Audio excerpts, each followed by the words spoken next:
It is strange how the moment you stop trying to force everything into place, something inside you finally exhales, almost like you never realized how tight your shoulders were until they suddenly relaxed on their own.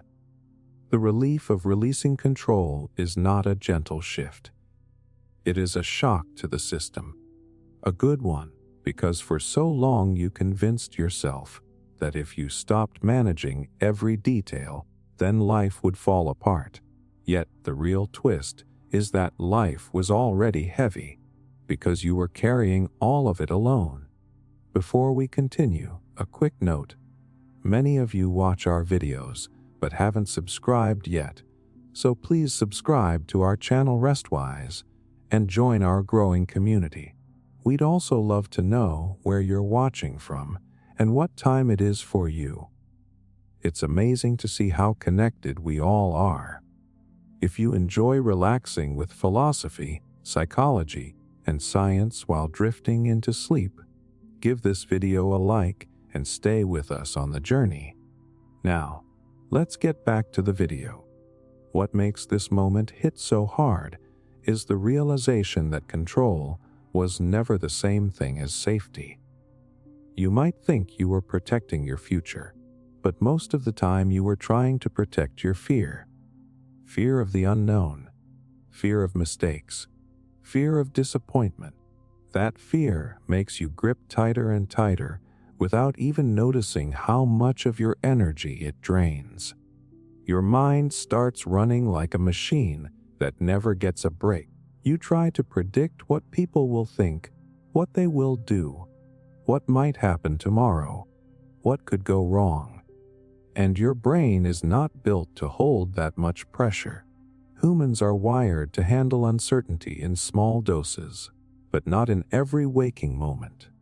That is why trying to control everything eventually turns into exhaustion disguised as responsibility. The shock comes when you finally let go and nothing collapses. In fact, things begin to organize themselves in a way you never expected. People step in. Situations resolve without your constant supervision. You start noticing small signs that the world is not as chaotic as your mind made it out to be. There is a psychological principle called the illusion of control that explains this perfectly. When life feels unpredictable, the mind tries to take ownership of every detail just to feel less anxious. But that feeling of control is often fake, and when you release it, your stress drops because your brain no longer has to keep up the act. What you might not expect is how deeply validating it feels to admit that you are tired of carrying everything. There is a kind of honesty in letting go. You no longer pretend that you can fix every outcome or manage every emotion for every person. You stop playing referee between the ideal version of life in your head and the real version happening right in front of you. That honesty gives you permission to actually breathe. It gives you permission to exist without performing. And in that space, you rediscover something you forgot about yourself. You remember that life is not supposed to be a constant test of your endurance. The relief shows up in small moments first. You wake up and realize your mind is not racing before your feet even hit the floor. Someone messages you with a problem, and you answer without feeling like their emotion is your responsibility to solve. Plans change and your heart does not sink into panic. You feel a quiet steadiness begin to grow in you, almost like you traded tension for trust. Not blind trust, not unrealistic optimism, just a calm acceptance that you can handle whatever comes without needing to control every step ahead of time. There is something powerful that happens when you stop trying to micromanage your life. You create space for better decisions. Pressure makes your thinking narrow. But when you release control, your mind opens up again. You start noticing the options you missed before. You start hearing your own intuition more clearly. The stress chemicals decrease, your breathing deepens, and your body stops treating life like an emergency. Neurologically, this matters. When your brain is not overloaded by control, your prefrontal cortex works better. That part of your mind handles clarity, planning, emotional regulation. So, ironically, letting go ends up making you more capable, not less. And maybe the biggest surprise is how letting go changes your relationship with time. Instead of rushing toward every next moment, you actually start living in the one you are in. Presence becomes easier. Joy becomes easier. Even challenges feel less intimidating because you are not fighting the idea of them anymore. You are meeting them as they are. That is the quiet gift of releasing control. It frees you to finally be here with more peace than you thought you were allowed to have. Strength you find after letting go. There is a moment after you let go when you suddenly notice you are standing a little straighter. Not because life magically got easier, but because something inside you finally unlocked. The strength you find after letting go does not arrive with fireworks. It sneaks up on you, almost quietly, and then one day you realize you are handling things you used to fear without that familiar knot twisting in your stomach. What makes this shift so surprising is that you expected letting go to make you weaker. You thought stepping back would erase your momentum or soften your confidence. But the truth is the opposite. When you stop clinging to the thing that drains you, you begin reclaiming the energy that was buried under stress. It is like taking your hand off a heavy door you have been pushing for years, only to realize it never opened because it was the wrong door in the first place. There is a raw honesty that comes after letting go. You start facing yourself without all the noise. You see what you can actually handle. You see what was never yours to carry. And in that clarity, a new type of strength forms. Not the kind that comes from grinding through pain, but the kind that comes from finally understanding your boundaries. Boundaries are not walls. They are instructions for how you want to be treated. And once you let go of the things or people who violate those boundaries, you stop shrinking to fit someone else's expectations. There is a psychological shift that happens too. When you release something that no longer serves you, whether it is a relationship, a goal, or an identity you outgrew, your brain gets a break from constant internal conflict. That conflict eats up your mental resources. It is like running 3 programs on a computer that can only handle one. When you let go, your mind frees up processing power. Your emotional resilience grows because you finally have the capacity to deal with life instead of just reacting to it. Another surprising part of this newfound strength is how it changes your perception of fear. You used to treat fear like a warning sign telling you to hold on tighter. But after letting go, you start realizing fear is just information. It tells you something matters. It tells you you are stepping into unknown territory, but it no longer stops you. You can stand in front of fear and not crumble because you now trust your ability to adapt. That trust is a strength you cannot fake. It comes from experience. It comes from surviving the moment you thought would break you. You also begin noticing that your self-respect climbs, not because someone praised you, not because you hit a milestone, but because you finally acted in alignment with your own needs. There is a unique power in choosing yourself after years of abandoning your own voice. It changes how you walk into rooms. It changes how you speak up. It changes how you treat your own time. And people feel that difference. They respond to it. They respect it. Healthy dynamics replace the draining ones, and that reinforces the strength you are building. Something else shifts too. You stop over-explaining yourself. When you were holding on, you probably spent a lot of time trying to justify your choices, trying to maintain peace, trying to avoid conflict. But letting go shows you that your peace is not up for negotiation. You no longer need everyone to understand you. You just need to understand yourself. And that reduces the emotional load you have been carrying for years. But maybe the most empowering part of all is that letting go reminds you of your ability to rebuild. Once you release what was weighing you down, you realize you are capable of starting over without losing yourself. You are capable of creating new connections, new routines, new direction. You are capable of trusting that you will figure things out as you move forward. That is the strength that rises in you. Quiet but unshakable. The kind of strength that does not need proving. The kind that simply exists because you freed the space for it to grow. Closure comes from within. It is strange how you can spend months or even years waiting for someone else to hand you the final chapter of a story that hurt you, only to realize they are never coming. And the moment that truth finally lands, something inside you shifts. Not gently, more like a quiet jolt, because you suddenly see that closure was never supposed to be delivered by another person. It was always an inner decision.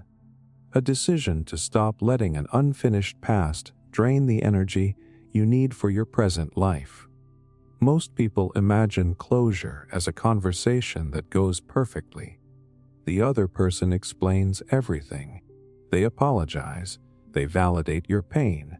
They give you the missing puzzle piece. And just like that, you walk away healed. But life rarely plays out like that. People avoid. People forget. People move on. And some people do not even think they owe you an explanation. So if your healing depends on someone who refuses to participate, you stay stuck at the edge of a door that never opens. The shock comes when you realize you do not actually need them in order to end the story. Your mind has been conditioned to believe that closure is something external, almost like a permission slip that tells you it is now acceptable to let go. But the truth is deeper. Closure is an act of reclaiming the authority you gave away. It is choosing to stop replaying the same emotional loop. It is choosing to stop asking why they did what they did and start asking what you need in order to move forward. That shift is the beginning of emotional independence.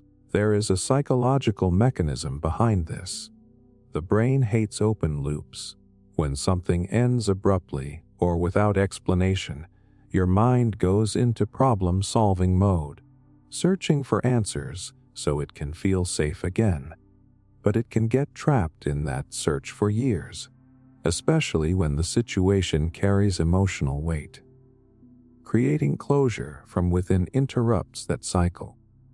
When you decide an ending is complete, even without external validation, your brain can finally start shutting down the mental tabs that have been draining your attention and your peace. The moment you do this, something validating happens. You realize how powerful you actually are. You learn that healing does not require permission. Closure does not require agreement. And peace is not a gift someone else gives you. You understand that clarity can come from understanding your own patterns, rather than the motives of someone who may never tell you the truth. You do not need a final conversation if you already learned the lesson. You might start noticing this validation in small moments first. The day you stop rehearsing what you would say to them if they suddenly reached out.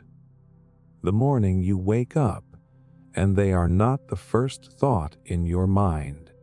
the instant you remember the situation without feeling that familiar spike of resentment. These subtle shifts are signs that you are writing the conclusion yourself instead of waiting for someone else to return with the pen. Another part of closure from within is accepting that you may never fully understand what happened, and that is okay. Human behavior is complicated. People act from fear, confusion, ego, childhood wounds, and emotions they never learned how to manage. Sometimes they hurt you without meaning to. Sometimes they hurt you because they did not have the capacity to do better. And sometimes they hurt you simply because it was the easiest choice for them in that moment. None of those reasons change your worth. None of them change your story unless you let them. There is strength in creating your own meaning instead of chasing theirs.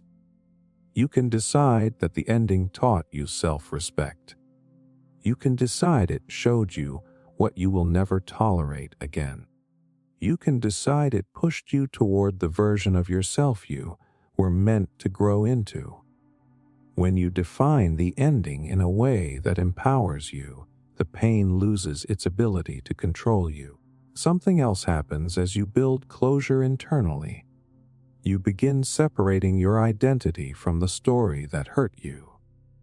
You stop viewing yourself as the one who was abandoned or betrayed or misunderstood. Instead, you see yourself as the one who survived, learned, and evolved. That shift in self-perception is one of the most powerful forms of closure. It means the past can no longer shape how you move through the world. And maybe the biggest realization is this: closure is not a single moment. It is a series of decisions. The decision to stop checking in on someone who let you go. The decision to stop reopening an old wound by comparing your healing pace to someone else's. The decision to focus on what you can control instead of what you lost. Every one of those choices tightens the emotional thread that once kept you tied to the past. In the end, closure from within is not about forgetting. It is about reclaiming your peace. It is about choosing to write the final page yourself, with your own voice, your own truth, and your own dignity fully intact. It is the moment you stop waiting and finally come home to yourself. Peace over being right. There is a strange kind of freedom that shows up the moment you no longer need to win every battle. It is not weakness.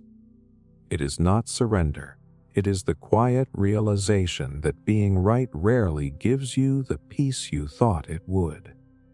You can spend hours crafting the perfect argument, replaying conversations in your mind, preparing the exact points you want to deliver.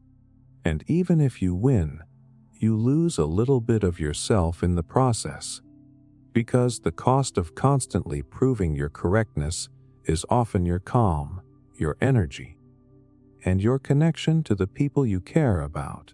What makes this lesson hit so hard is the moment you notice how many times you let tension linger just because you could not stand the idea of letting something go. You know the feeling, the urge to correct someone the second they misinterpret something, the impulse to jump in and fix the story when someone gets a detail wrong, the pressure to prove that your perspective is the one that makes the most sense. Your mind treats it like a mission. If you do not speak up, you feel like something unfair is happening. But wanting to be right all the time is exhausting in a way you do not fully see until you finally stop chasing it. There is a psychological reason for this. The brain treats disagreement like a threat. When someone challenges you, your body releases stress hormones and your fight response activates. It is an ancient survival mechanism. But in modern life, this instinct can turn minor misunderstandings into emotional battles. When you choose peace instead of reacting, you interrupt that stress cycle. You give your brain a moment to reset instead of escalating a situation that probably does not matter in the long run. That small pause becomes one of the most powerful tools you have. Choosing peace does not mean letting people walk all over you.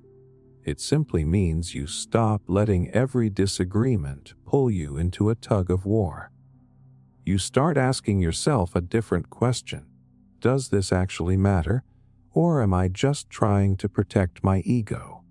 And when you answer honestly, you realize how many arguments are rooted in pride rather than real importance.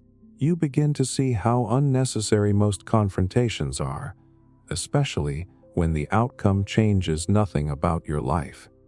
There is a deep validation in this shift. You begin to feel lighter. Your relationships soften. Conversations feel less like competitions and more like connections. You stop interrupting people just to correct them, and instead you listen. You listen not to win, but to understand. And this change in energy affects everyone around you. People feel safer with you. They open up more. They trust you more, not because you stopped having strong opinions, but because you stopped using your opinions as weapons. You also start noticing how different your days feel when you prioritize peace. You are less reactive. You move through situations with more patience. You become more thoughtful instead of defensive. You might catch yourself walking away from a disagreement and feeling victorious not because you won, but because you stayed grounded. That feeling is real strength. It is emotional maturity. It is self-control. It is choosing long-term harmony over short-term satisfaction.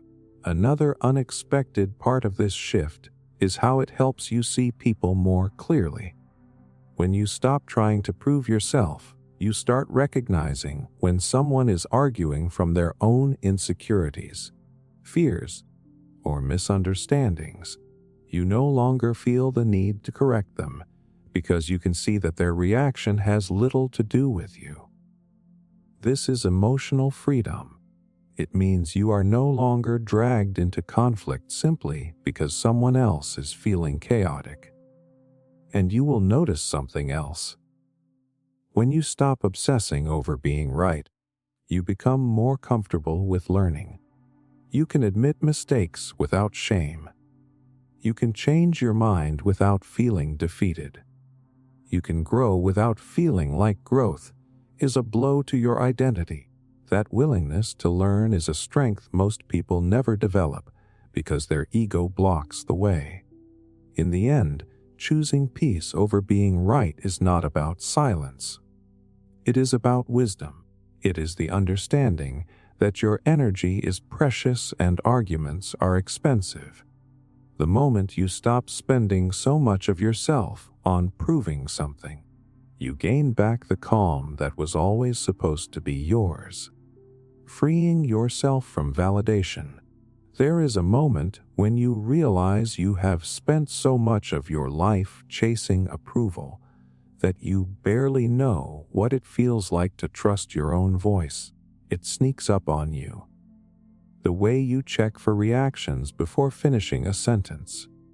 The way you wait for someone to nod before believing your choice is valid. The way your confidence rises or falls depending on someone else's expression. And when that awareness finally lands, it hits with a mix of disbelief and exhaustion, because you see how much of your identity has been built from looking outward instead of inward. The truth is that seeking validation is not a flaw. It is a survival instinct. Humans are wired to belong. Back in early human history, belonging meant safety. Being accepted by the group protected you from danger. Your brain still carries that ancient programming. So when someone disapproves of you or questions your decisions, your threat response activates. You feel anxious, uncertain, or defensive, even when you logically know you are safe. Understanding this helps you see why the craving for validation feels so intense. You are not weak. You are human. But there comes a point when the cost of external approval becomes too heavy. You start noticing how much you sacrifice just to keep other people comfortable. You change your opinions mid-sentence so you do not sound strange. You downplay your achievements so no one thinks you are showing off. You stay quiet to avoid judgment.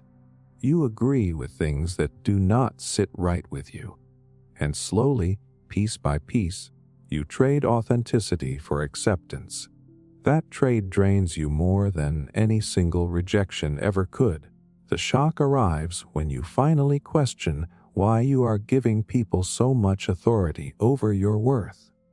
You begin to see that most of the people you try to impress are not even paying attention. They are caught up in their own worlds, their own insecurities, their own search for validation, and the realization that you have been shaping your life around the opinions of people who are not thinking about you feels both painful and liberating. Painful because of the years spent, liberating because you see how unnecessary it was. The real shift starts when you give yourself the approval you have been waiting for. At first it feels strange, almost unfamiliar, like using a muscle you never trained. You make a decision, and instead of looking around to see who agrees, you sit with it. You ask yourself whether it aligns with your values, your needs, your direction. You let your own clarity be the final answer, and in doing that, you start building an internal foundation that no external reaction can shake. There is a powerful psychological effect that comes from this. When your sense of worth comes from within, your brain stops scanning constantly for social cues. Your stress levels go down. You communicate more confidently. You express boundaries without apologizing. You take risks without needing someone to tell you it is okay. This is what emotional independence actually looks like. Not detachment from others, but stability within yourself. You may notice small signs of freedom along the way. The first time you post something without checking who liked it. The first time you say no without explaining yourself. The first time you walk away from a conversation without replaying every detail in your mind. These moments feel subtle, but they are enormous. They are proof that you are reclaiming parts of yourself that were buried under other people's expectations. There is another layer to this freedom. When you stop chasing validation, you start recognizing when others are. You can see the insecurity hiding behind someone's performance. You can see the fear behind their criticism. You can see that their reactions say more about their internal world than about your value. This clarity makes you less reactive and far more compassionate. You no longer take everything personally because you understand that people project their own struggles all the time. And maybe the deepest relief of letting go of validation is this. You can finally be honest. Honest about what you want. Honest about what you believe. Honest about what you feel. Honesty becomes easier when you are not terrified of losing approval. And with honesty comes a quiet kind of strength, a groundedness, a steady confidence that does not need applause to exist. In the end, freeing yourself from validation is not about rejecting connection. It is about choosing connection that does not require you to shrink or perform. It is about building a life that reflects who you are, not who you think you need to be to earn someone else's approval. And once you experience that freedom, you never want to go back. Space for better things. There is a point after letting go when you suddenly notice the quiet. Not the empty kind, but the kind that feels like your life is finally breathing again. Space for better things does not appear the moment you release something. At first it feels like loss. like a gap you are not sure how to fill. But if you sit with that space long enough, something remarkable happens. You start realizing it was never emptiness. It was room. Room you never had because something heavy was always occupying it. Most people think letting go creates a void, but the real void existed while you were holding on. Every time you forced a situation to work, every time you poured effort into something that drained you, every time you stayed loyal to a version of life you had already outgrown, you pushed your own potential into the background. You did not have the emotional or mental real estate to explore new opportunities because you were too busy maintaining something that no longer served you. The shock arrives when you recognize how much life you were missing. You notice how many ideas you never tried because you were stuck in old patterns. You notice how many connections you could have formed if you were not chasing people who gave you the bare minimum.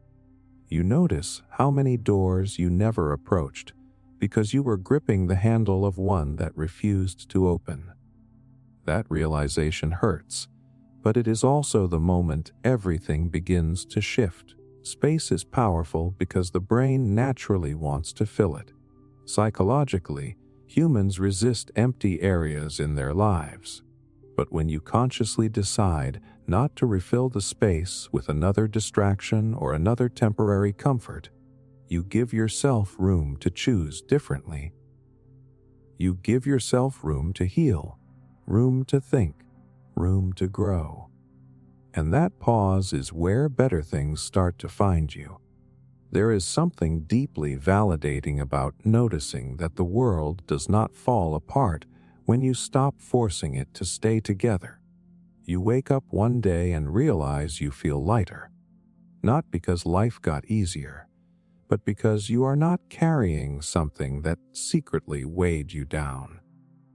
Instead of filling the space with fear, you start filling it with curiosity. You wonder what could come next instead of clinging to what came before. That shift turns your attention from survival to possibility. You also begin to operate from a different energy. When your life is packed with stress, noise, or unhealthy attachments, you send out the message that you have no capacity for anything new. But when you clear space, you naturally raise your standards. You stop accepting crumbs. You stop settling for convenient distractions. You stop allowing situations that drain you to stay in your life simply because they are familiar. This creates a powerful shift in momentum. Life begins to align with the version of you that is done settling. One of the most surprising things about creating space is how it changes your decision-making. When you are not overwhelmed, you can finally hear yourself. You know when something feels right. You know when something feels wrong. You know when to wait and when to act. Your intuition becomes clearer because you are no longer drowning it in noise. You stop confusing attachment with love, routine with purpose, and pressure with obligation. You start choosing what aligns with your long-term growth rather than your short-term comfort. You may begin noticing the effects in small ways first. More energy, more clarity, more creativity, more people who feel good to be around, more moments where your body feels relaxed instead of tense. These subtle signs are not accidents. They are signals that you made space for something better and life is responding. Another powerful part of this experience is realizing that better things do not always arrive dramatically. Sometimes the better thing is a calmer mind. Sometimes it is a healthier relationship with yourself. Sometimes it is a new path you could not see before. Sometimes it is the return of parts of you that you thought were lost. The better things can be people, opportunities, ideas, or simply peace. But they all require space. In the end, Creating space for better things is not about what you remove. It is about what you make possible. It is about trusting that the room you create is not a loss but an invitation for life to show you what can grow when you stop filling every corner with what no longer fits. Who stays? When you move on, there is something revealing that happens when you finally move on from a chapter you kept alive for far too long. People shift. Some drift quietly. Some disappear faster than you expected. And then a few stay in a way that surprises you. Who stays when you move on is one of the clearest mirrors you will ever have in your life, because it shows you exactly who was connected to your growth and who was connected only to your struggle. It shows you who cared about you and who cared about the version of you that made things easier for them. At first, it can feel confusing. You expect certain people to cheer for your healing, your new boundaries, or your new direction. Instead, a few of them pull away. They stop checking in. They stop understanding you. They get irritated by the changes you make, even when those changes are healthy.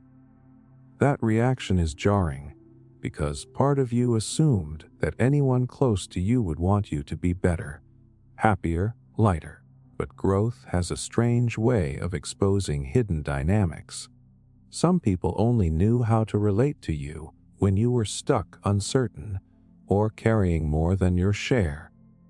Once you stop doing that, the relationship no longer fits the same unspoken pattern.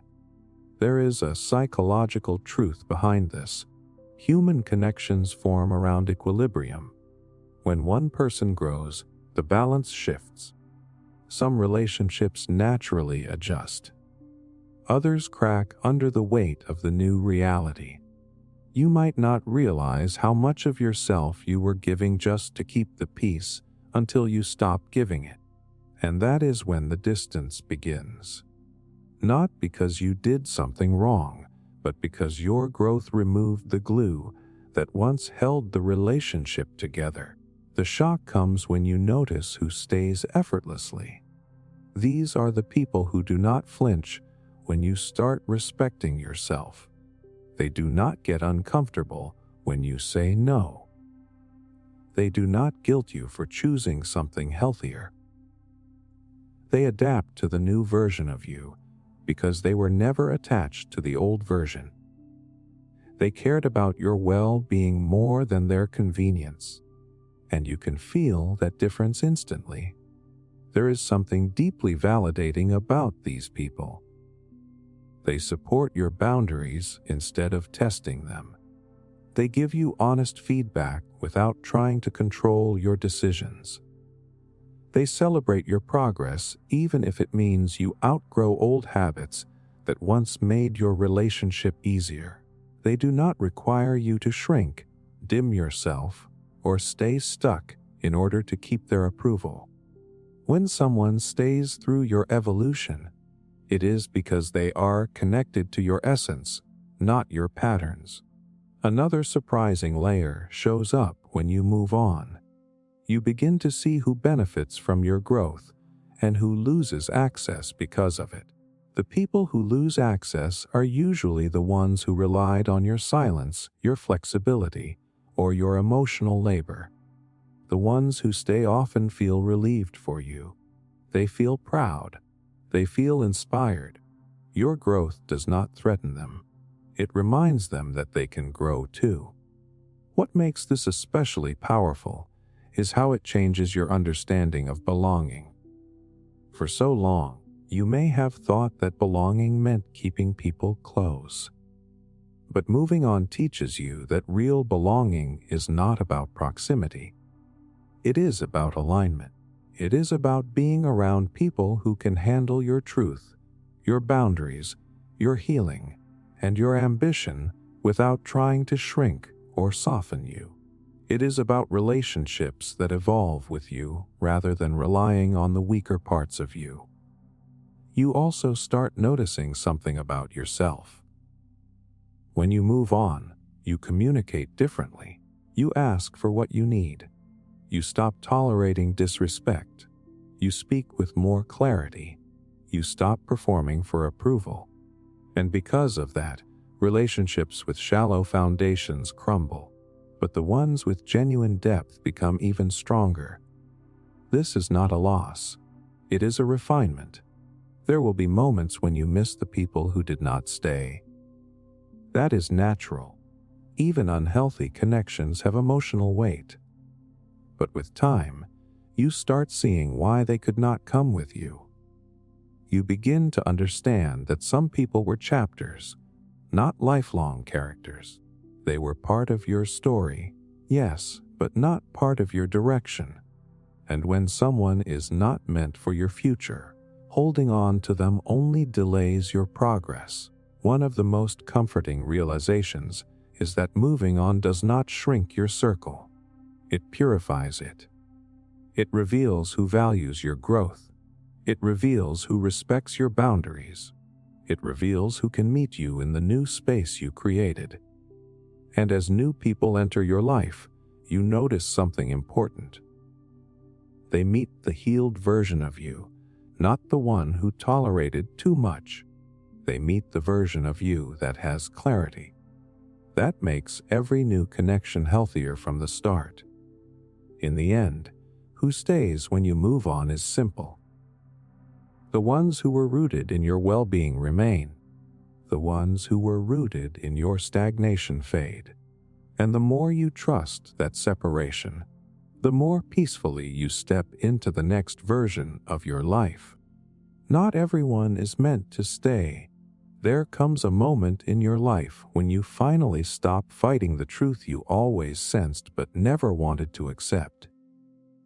Not everyone is meant to stay, and that truth does not land softly. It hits in a way that reorders everything you thought relationships were supposed to be. You realize that people who once felt permanent can fade without warning, and people you thought would never matter can become turning points you never saw coming. It is unsettling at first, but it is also one of the most important lessons you will ever learn. You grow up believing that longevity equals loyalty, that the people who were there in the beginning deserve a guaranteed place in your life forever. But as you evolve, something becomes painfully clear. Some people were only meant to walk with you for a certain distance. Their chapter had a purpose. They taught you something. They shaped you in ways you could not have shaped yourself, but their presence was not meant to stretch across your entire story. And clinging to them past their expiration date only creates more damage than letting them go ever would. The shock shows up the first time someone you cared about deeply no longer fits who you are becoming. It does not happen overnight. It happens in small, subtle shifts. Conversations that used to flow start feeling forced. Their expectations begin to clash with your boundaries. The connection starts feeling heavier, not because anyone did something wrong, but because you are growing in different directions. You can sense the distance before you ever speak it out loud. And even though nothing dramatic happened, everything feels different. There is a psychological explanation for this. Human connection relies on alignment more than attachment. When your values shift, even just slightly, the equilibrium in a relationship changes. Some people adapt and evolve with you. Others cling to the version of you that existed before you learned your lessons, before you healed certain wounds, before you stopped tolerating things that once felt normal. When someone cannot accept your evolution, the relationship begins to crack.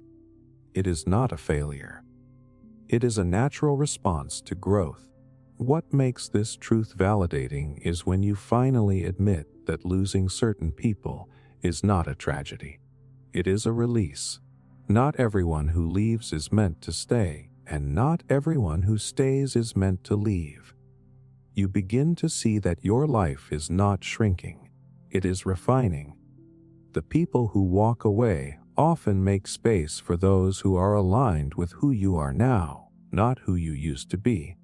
You stop feeling guilty for outgrowing dynamics that were built on an older version of yourself. You stop forcing bonds that require you to dim your light just to keep the peace. You start noticing this shift in the smallest ways. The weight in your chest lightens after a draining connection finally fades. The confusion you once felt around someone disappears the moment you accept that they were not meant for the next part of your journey. The mental noise quiets.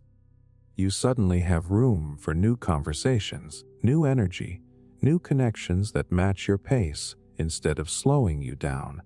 This is what emotional clarity feels like: unforced, unrushed, unattached to what does not belong to your future. Another important layer to this lesson is understanding that people leaving does not mean they failed you or you failed them. Sometimes the growth that happens between two people becomes too different to reconnect. Sometimes someone's pain makes them unavailable. Sometimes your healing makes you incompatible with the habits you once shared. And sometimes the universe removes people gently before you realize how heavy they had become. It is not betrayal. It is timing. It is alignment. It is protection. What is even more surprising is that the right people are never threatened by your growth. They stay. They adjust.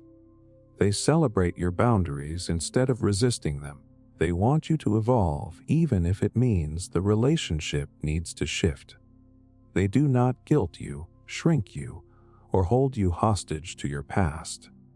They walk with you not because it is easy, but because they value who you are becoming. The freedom comes when you stop gripping every connection out of fear and start trusting that the people meant for your life will not require you to chase them, convince them, or shrink yourself to keep them. You begin to understand that losing people is not always loss. Sometimes it is alignment. Sometimes it is clarity. Sometimes it is the exact space you need for the right people to enter. In the end, not everyone is meant to stay, and that is not a warning. It is a blessing. It allows your life to become what it was always meant to be, filled with the people who are truly aligned with your growth, your peace, and your future. Freedom from overthinking. There is a moment when your mind finally quiets, and the silence feels almost unreal. Freedom from overthinking does not arrive with a dramatic breakthrough. It creeps in slowly, like your brain finally remembering how to breathe. Because for so long, your thoughts have been racing ahead of your life, creating scenarios that never happened, replaying moments that do not deserve that much power, and filling every corner of your day with noise you never asked for. When that noise begins to fade, even just a little, it feels like stepping out of a crowded room you did not know you were trapped in. Overthinking usually starts with good intentions. You want to make the right choice. You want to avoid mistakes. You want to protect yourself.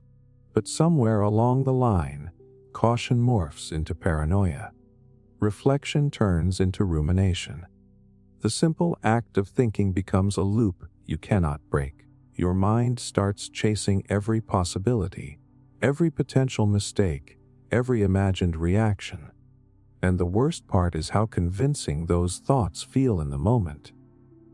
They arrive with urgency, as if the world will fall apart if you do not solve every hypothetical problem right now. The shock comes when you finally realize that all that mental work never actually changed anything.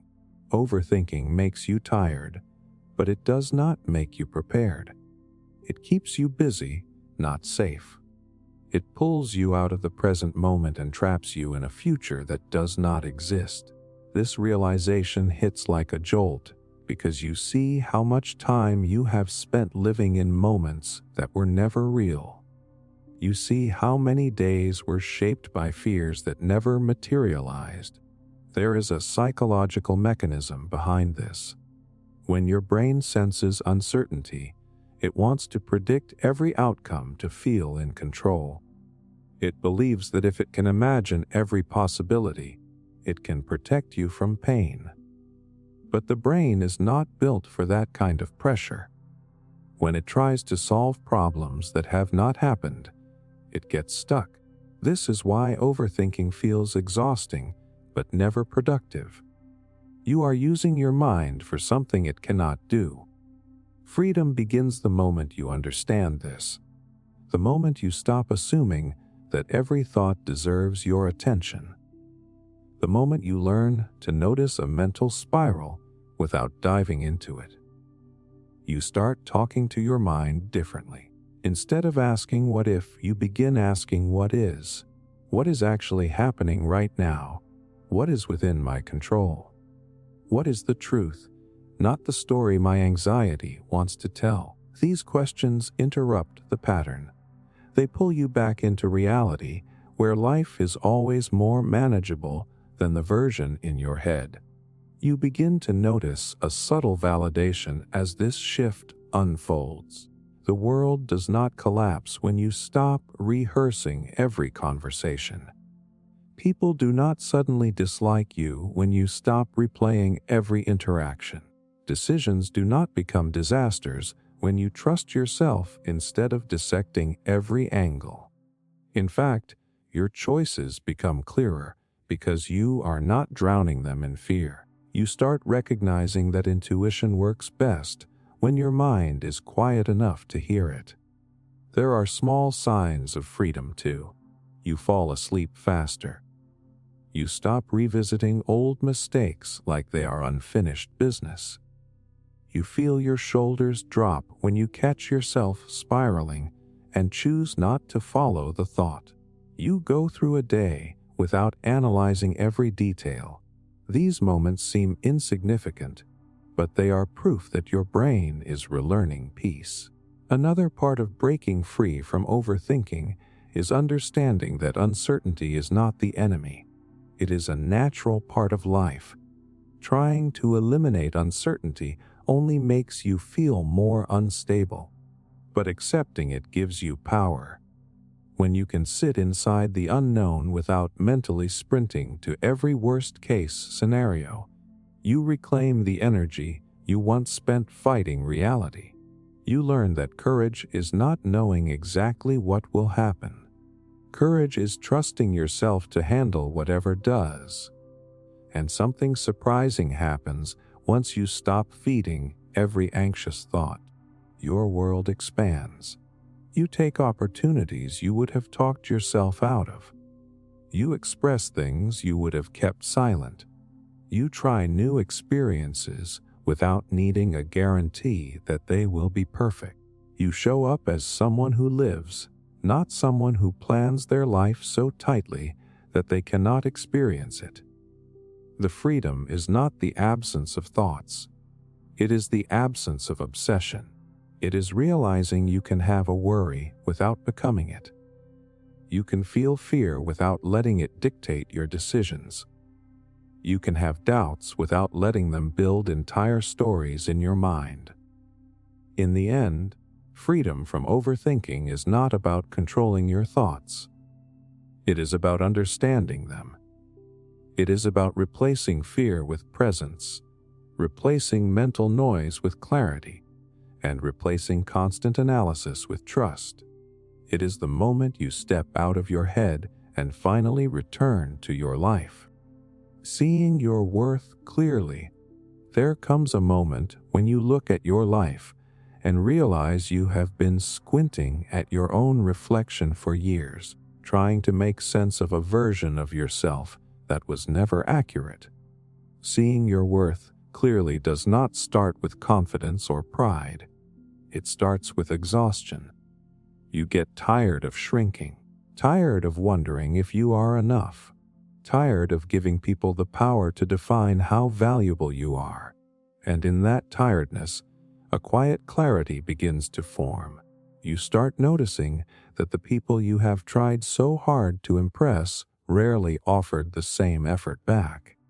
You notice how often you settled for crumbs and called it a feast. You notice how many times you toned yourself down so someone else would feel comfortable.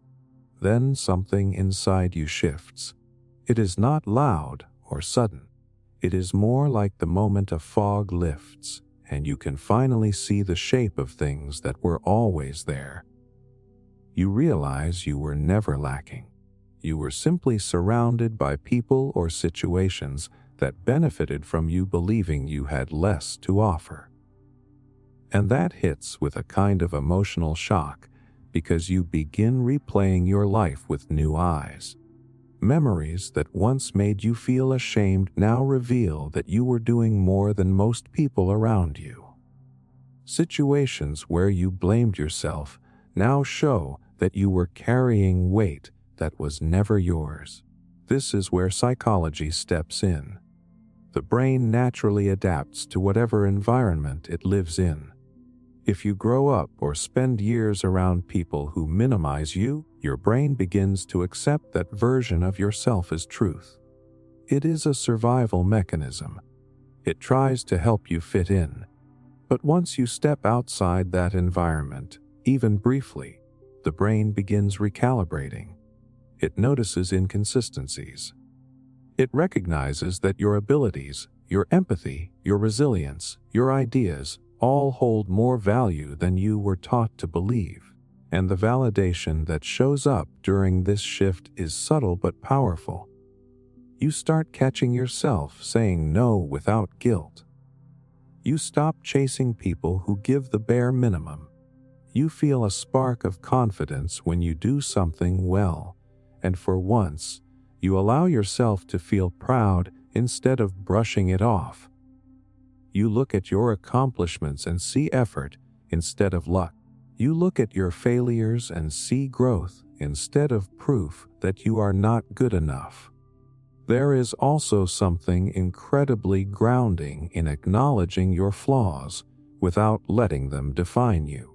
When you see your worth clearly, you stop pretending to be perfect. You understand that real value comes from being whole, not flawless. You recognize that the things you once considered weaknesses often reveal your strength. Your sensitivity proves you can connect deeply. Your mistakes prove you take risks. Your struggles prove you kept going when quitting would have been easier. And here is where the emotional reality settles in. When you see your worth clearly, you stop negotiating it. You stop explaining it. You stop apologizing for it. You begin to treat yourself the way you have always treated the people you love, with patience, with compassion, with understanding. You start showing up for yourself in ways you used to reserve only for others. You begin making choices that honor your growth instead of protecting your old insecurities. As you do this, your world begins to reorganize itself. Certain people fade because they only knew how to relate to the version of you that played small. Other people step forward because they recognize and respect the person you are becoming. Opportunities feel less intimidating because you finally believe you deserve them. You stop accepting situations that drain you because you know your energy is valuable. You stop settling for relationships that require you to disappear because you know you deserve connection, not just attention. And one of the most surprising parts of this transformation is that seeing your worth clearly does not make you arrogant. It makes you peaceful. You become less reactive because you are no longer trying to prove yourself. You become less desperate because you are no longer afraid of being alone. You become less defensive because you trust your intentions. You move through life with a calm certainty that cannot be taken away by someone else's opinion. In the end, seeing your worth clearly is not about elevating yourself above anyone else. It is about finally meeting yourself without distortion. It is about recognizing the strength you carry, the goodness you offer, and the potential that has always been waiting for you to acknowledge it. It is about realizing you were never missing value. You were only missing clarity, calm in uncertainty. There is something strangely powerful about the moment you stop demanding certainty from life and simply sit in the space between what you know and what comes next. Calm in uncertainty does not arrive because everything becomes clear. It arrives because you finally understand that clarity is not a requirement for peace, and that realization hits in a way you can feel in your chest. You start to sense that maybe the anxiety you carried all this time came from trying to control things that were never meant to be controlled, and not from the uncertainty itself. Most people believe fear grows from the unknown, but the real fear comes from the stories the mind creates inside that unknown. The brain is wired to seek patterns and predict outcomes. When it cannot find a pattern, it fills the space with worst-case possibilities to protect you. This makes uncertainty feel dangerous even when it is not. You begin imagining everything that could go wrong, every mistake you might make, every loss that might be waiting around the corner. The brain thinks it is helping, but in reality, it is exhausting you before anything has even happened. Then there comes a moment when you realize something almost shocking. None of those imagined disasters ever protected you. They did not prevent heartbreak. They did not prevent disappointment. They did not prepare you for life. They only drained you, as if you had lived thousands of versions of events that never occurred. You look back and see how much energy you spent trying to anticipate pain and how little of that effort actually changed the outcomes you feared. And that is where the first wave of calm appears. It does not come from forcing your mind to be quiet. It comes from seeing the truth of your own experience. You survived everything that felt impossible, but not because you predicted it. You survived because you adapted in real time. You adjusted, you learned, you responded. You made choices when you needed to. That is where your strength actually grew. Not in the planning, in the living. Once you recognize this, uncertainty begins to feel different. It stops being a threat and starts becoming a space. A space where possibilities exist beyond the narrow ones fear tries to show you. A space that reminds you life has room to surprise you, and not only in painful ways. The same unknown that holds potential loss also holds potential joy. The same unpredictability that could bring difficulty could just as easily bring opportunity. The unknown is simply neutral until your mind paints it with fear. Validation shows up the moment you gently loosen your grip. You notice how much lighter your day feels when you stop rehearsing everything that could happen. You realize you can make decisions without needing to predict the next 100 steps. You begin trusting your ability to figure things out as they come rather than forcing a plan that collapses at the first unexpected turn. You find small pockets of ease in situations that used to send you spiraling. You take actions based on what is true in the moment, instead of what might go wrong later. There is also a deeper psychological shift happening. When you allow uncertainty, you tell your nervous system that the unknown is not a danger. Over time, your body stops responding with panic every time something feels unfamiliar. Your breathing slows. Your thoughts soften. You stay present instead of jumping into imagined futures. This is the science behind calm. Your mind stops treating uncertainty like a threat because you stop treating it like one. You begin to understand that calm is not the absence of uncertainty. It is the ability to remain yourself in the middle of it. It is trusting that you can move forward without perfect information. It is allowing life to unfold without trying to catch every falling piece before it even drops. It is recognizing that you can hold space for fear without letting it control your choices. And with this comes one more surprising realization. Calm does not make you passive. It makes you stronger. It allows your decisions to come from clarity instead of panic.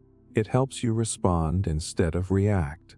It helps you see options you could not see when anxiety filled the entire mental landscape. It gives you access to patience, creativity, intuition, and perspective. All the things that panic takes away. In the end, calm in uncertainty is not a skill you master. It is a relationship you build with the unknown. It is a quiet agreement with yourself that life does not need to be predictable for you to be grounded. It is the understanding that stability comes from within, not from circumstances. It is the moment you stop running from the unknown and start breathing in it, trusting that you can walk into it with open eyes and a steady heart. Letting go of the illusion of control, there is a strange kind of freedom that appears the moment you admit to yourself that you were never actually in control in the first place. Letting go of the illusion of control does not feel like giving up. It feels like finally stopping a fight you have been losing for years. A fight against life, against uncertainty, against the natural flow of things that were never yours to direct. You do not realize how tightly you have been gripping everything until your fingers finally loosen, and you feel the relief of simply letting things be what they are. This illusion usually forms slowly. You convince yourself that if you plan enough, predict enough, worry enough, you can shape every outcome.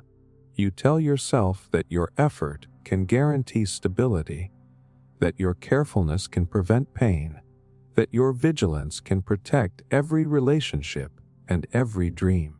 But deep down, a quiet part of you knows the truth. Life has always moved with a mind of its own. People change. Circumstances shift. Opportunities appear and disappear without asking you first. No matter how meticulously you script your days, the world refuses to follow your script. The shock comes when you actually acknowledge this instead of resisting it. When you admit that control was never real, only the illusion of it. You look back at the moments when things fell apart despite your best efforts, and you realize it was never because you failed. It was because life was always bigger than your grasp. You see how many times you blamed yourself for things that were never yours to manage. How often you carried guilt for outcomes you were never responsible for. How much pressure you put on yourself to keep everything stable, even when stability depended on factors far beyond you. Psychology explains this illusion well. The human brain craves predictability because unpredictability feels dangerous. When life feels chaotic, the brain tries to compensate by creating a sense of control, even if it is imaginary. It convinces you that constant monitoring, worrying, and planning will keep you safe. But in reality, the brain is attempting to soothe anxiety with effort rather than acceptance. This is why trying to control everything feels comforting at first, but eventually becomes overwhelming. The effort never ends because the certainty you are chasing does not exist. And strangely, the moment you release this illusion, your body feels it before your mind does. Your shoulders relax, your breath deepens, your chest loosens. You realize how much physical tension was created by the belief that you had to manage every detail of your life. You feel the difference between being on constant alert and simply responding to life as it comes. It is like stepping out of a storm you did not even know you were standing in. Validation begins to show up in unexpected ways. You start noticing that life still moves forward, even when you stop trying to control it. Conversations unfold without you rehearsing them.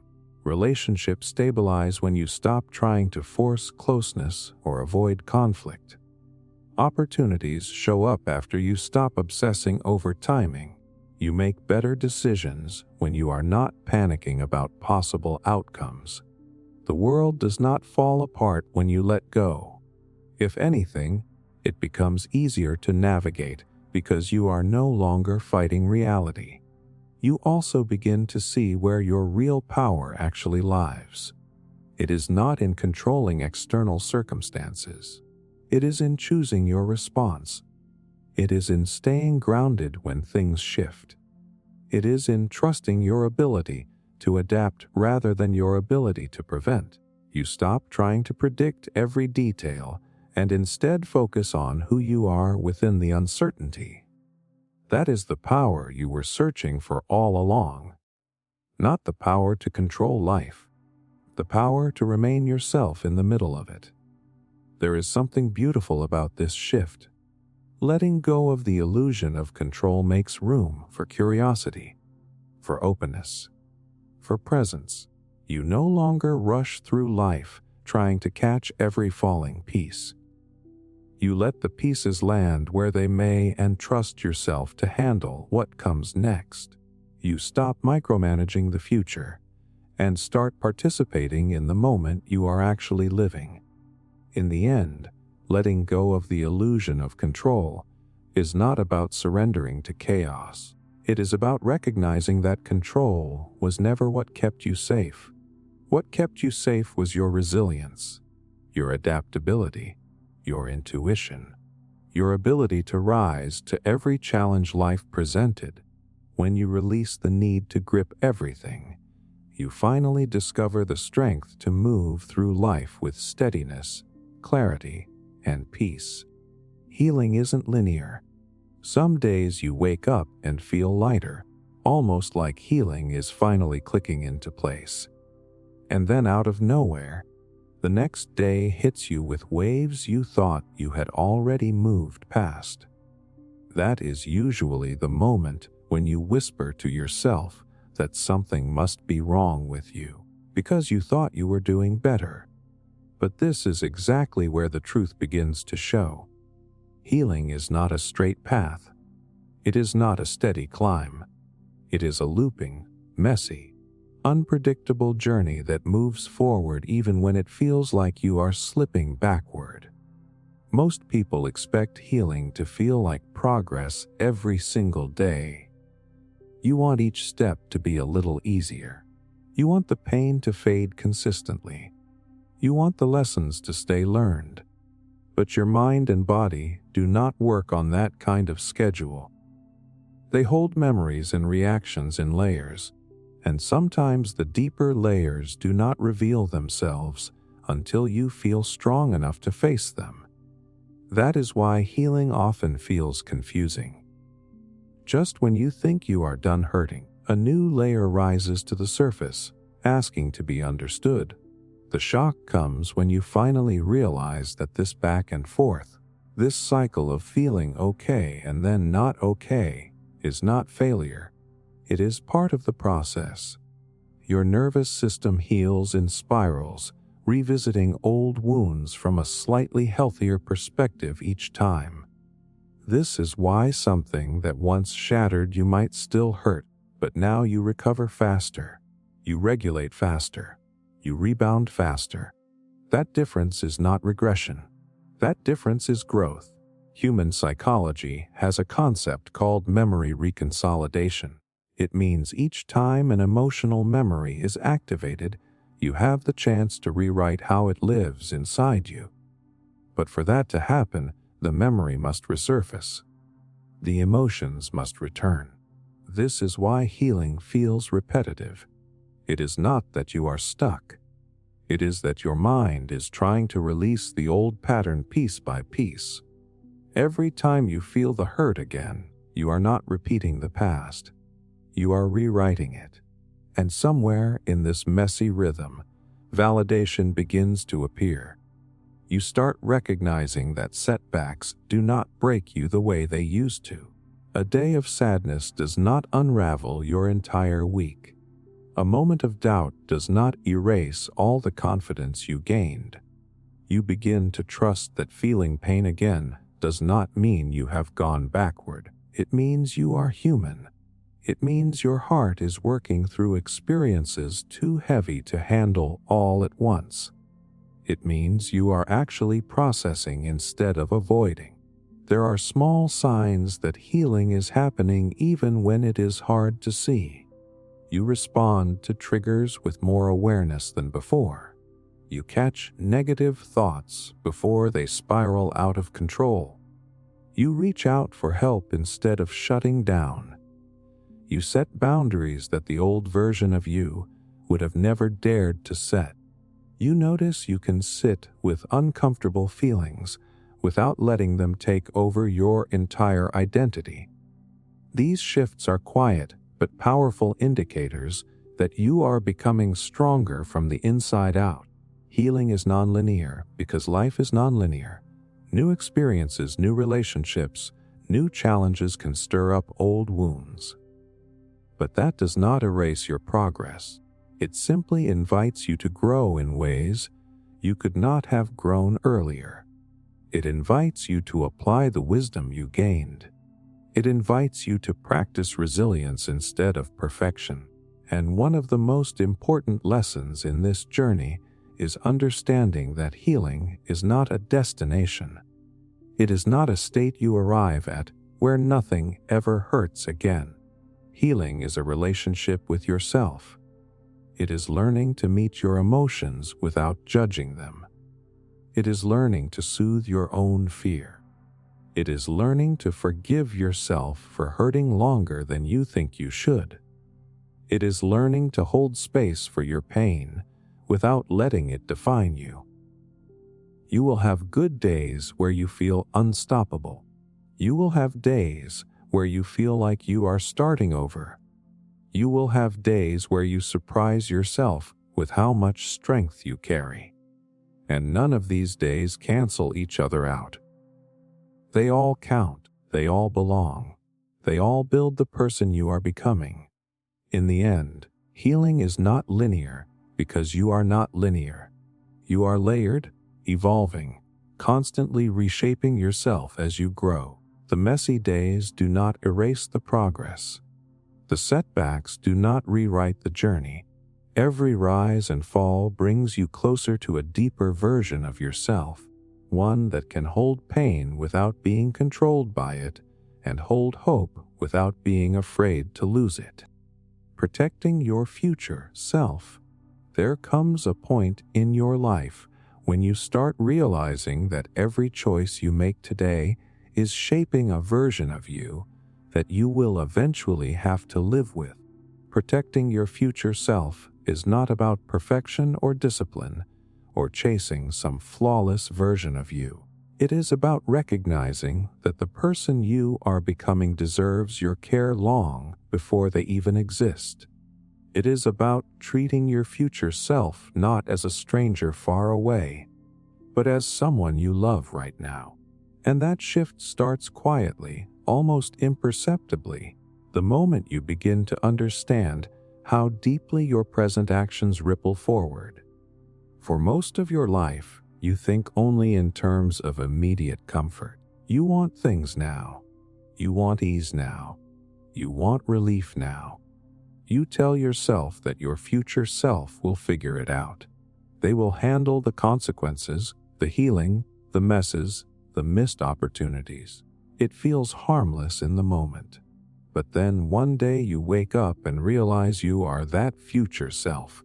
You are the one dealing with what past you avoided, ignored, or postponed. And that realization hits with a kind of emotional shock, because you finally see how the old you treated the current you without even realizing it. This is where the understanding deepens. Protecting your future self does not come from fear. It comes from compassion. It comes from finally stopping long enough to say, I want to make things easier for the person I am becoming, not harder. It comes from understanding a psychological truth that rarely gets talked about. The brain's default mode is short-term reward. It is wired for survival in the moment, not long-term well-being. This means that without conscious effort, your choices lean toward comfort instead of growth. But when you start choosing what benefits you in the long run, you are overriding ancient instincts. You are stepping into a level of self-respect that many people never learn. The validation comes when you start noticing small shifts.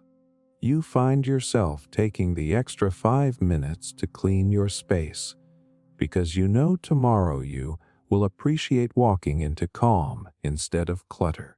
You communicate more honestly because you know your future self deserves relationships that do not require constant guessing. You pause before agreeing to something because you can already feel the burnout that future you would inherit. You set boundaries not to protect your peace only in the moment, but to protect the person you are still becoming. And here is something powerful. Protecting your future self does not always look noble or impressive. Sometimes it looks like going to bed earlier, even though everything in you wants one more hour of distraction. Sometimes it looks like saying no to someone you care about because the cost to your future self is too heavy. Sometimes it looks like doing the uncomfortable inner work now, so you do not carry the same patterns into the next chapter of your life. These small choices add up in ways you do not see immediately, but they build a foundation that future you will stand on with gratitude. This kind of self-protection also changes how you handle emotional pain. Instead of numbing it, you begin processing it.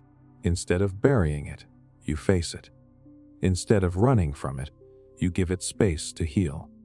Not because it feels good now, but because you do not want your future self to inherit wounds you were strong enough to address. You begin to understand that healing is not only for the present. It is a gift you pass forward. You also notice that protecting your future self brings a deep sense of calm. Decisions feel clearer because you are no longer choosing only for the moment. You are choosing for the person you hope to be. You stop tolerating situations that drain you. You stop repeating cycles that kept you small. You stop settling for relationships that require you to abandon yourself. You begin prioritizing truth over temporary comfort, because you finally understand that what hurts now often protects you later. And perhaps the most empowering part of all is realizing that your future self is counting on you. Not to be perfect, not to have everything figured out, but to care, to try, to show up with intention instead of autopilot. When you make choices with that in mind, you create a life that supports you instead of sabotaging you. You create emotional stability, financial breathing room, healthier relationships, deeper self-trust, and a sense of continuity between who you were, who you are, and who you are becoming. Protecting your future self is an act of love. It is an act of courage. It is choosing to carry your life with both hands instead of dragging it behind you, hoping it will sort itself out someday. It is looking ahead with compassion instead of fear. And when you start living this way, you finally understand something that changes everything. You are not just surviving your life. You are shaping it. You are building it. You are preparing it for a version of you who will one day look back and say, Thank you for caring about me long before I existed. Love vs. attachment. There is a moment in every relationship where you start to feel a subtle tension beneath the surface, almost like your heart is trying to tell you that something is off, even though nothing looks wrong from the outside. That moment often reveals one of the most confusing truths about human connection. Love and attachment feel similar at first, but they come from completely different places inside you. One expands you, the other holds you still, and you rarely realize which one you are living in until you step back and look at the pattern you keep repeating. Love begins with freedom. Not the kind that pushes people away, but the kind that lets both people breathe without fear of losing each other. Love allows space. It allows growth. It allows individuality. You feel safe being yourself because you know that honesty does not threaten the bond. Attachment, on the other hand, begins with fear. Not always loud fear. Sometimes it is quiet, subtle. The kind of fear that makes you cling a little tighter, stay a little longer, or tolerate things that shrink you. Attachment convinces you that the relationship is your anchor when in reality it might be your cage. The shock comes when you start realizing how often people confuse emotional security with emotional dependency. Attachment can mimic love so convincingly that you do not notice the difference until you feel the weight of it. You may start depending on the relationship not because it lifts you, but because you fear who you would be without it. You may stay not out of connection, but out of habit. You may keep giving even when the relationship stopped growing because the thought of letting go feels like losing a part of yourself. There is a psychological reason for this. The human brain is wired to seek familiarity. Anything consistent feels safe, even if it is unhealthy. This is why attachment often forms around patterns, not people. You become attached to the routine of being needed, attached to the rhythm of being wanted, attached to the comfort of predictability. Love asks you to evolve. Attachment asks you to stay the same. And because change can feel threatening, attachment often wins until you become aware of it. Validation comes when you start noticing how your body reacts differently to love versus attachment. Love feels steady. It feels like exhaling after holding your breath for too long. Attachment feels tense. It feels like you are constantly bracing for something to go wrong. With love, you feel supported even during conflict. With attachment, conflict feels like danger. With love, boundaries make the connection stronger. With attachment, boundaries feel like abandonment. The signs become clearer the more you learn to trust your internal signals. Love respects your individuality. Attachment fears it. Love encourages growth. Attachment resists it. Love feels like choosing someone freely. Attachment feels like needing someone to feel complete. In love, you feel grounded. In attachment, you feel anxious. These differences are subtle at first, but become undeniable once you tune into them. And something unexpected happens when you begin to separate the two. You start seeing your past relationships through a more honest lens. You realize how often you held on because the idea of losing someone felt more painful than the reality of staying. You realize how often you mistook intensity for intimacy. You see how many times you confused anxiety with excitement, or chaos with passion, or familiarity with destiny. But this clarity does not break you. It frees you. Because once you understand the difference, you stop chasing bonds that drain you. You stop trying to force depth with people who cannot meet you there. You stop confusing being chosen with being valued. You begin nurturing relationships that allow both people to evolve without fear. You start choosing love that does not cost your peace. And here is the truth that settles in your chest once you finally understand all of this. Love and attachment can coexist, but only one can lead. If attachment takes the wheel, the relationship collapses under the weight of insecurity.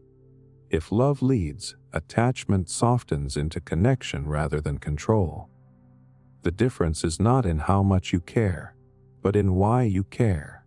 In the end, love is not about possession, it is about presence. Attachment clings. Love holds, attachment demands. Love listens. Attachment fears loss. Love trusts growth. When you can tell the difference between the two, you stop fighting for relationships that shrink you and start choosing connections that reflect the person you are becoming, not the fears you are trying to outrun. Letting go of who they were. There comes a point when you realize you are holding on to someone who does not exist anymore. Not because they vanished, but because the version of them you loved lives in the past, frozen in memories that feel so vivid they convince you nothing has changed. Letting go of who they were is one of the hardest emotional adjustments a person can face, because it forces you to confront a truth your heart resists. People evolve. Sometimes in beautiful ways, sometimes in ways that pull them out of your life, and sometimes in ways that make you feel like you are grieving someone who is still alive. It usually starts with subtle differences. They respond differently. They show up differently. Their priorities shift. Their energy shifts. You tell yourself it is a phase. You convince yourself it is stress or timing or circumstance. You keep replaying old moments to reassure yourself that the person you remember is still in there. You cling to familiar memories the way someone clings to a life preserver, hoping it will keep everything afloat. But slowly, you begin to notice the gap between who they were and who they are becoming. And it is in that space where the hardest truth settles. You are not losing what you have. You already lost it. You are simply catching up to the reality. The shock comes when you finally admit this to yourself, when you stop protecting the old story and start seeing the present without filters. You replay conversations that once seemed harmless and recognize they were warning signs. You look at the way you kept giving the benefit of the doubt long after the doubt was justified. You see how often you held on to their potential, their old softness, their old consistency, long after their actions showed you those parts were fading. And that realization is painful, not because they changed, but because you kept loving a memory instead of the person standing in front of you. Psychology explains why this happens. The human mind attaches to patterns, not just people. When someone once made you feel safe, your brain wires that safety into your emotional memory.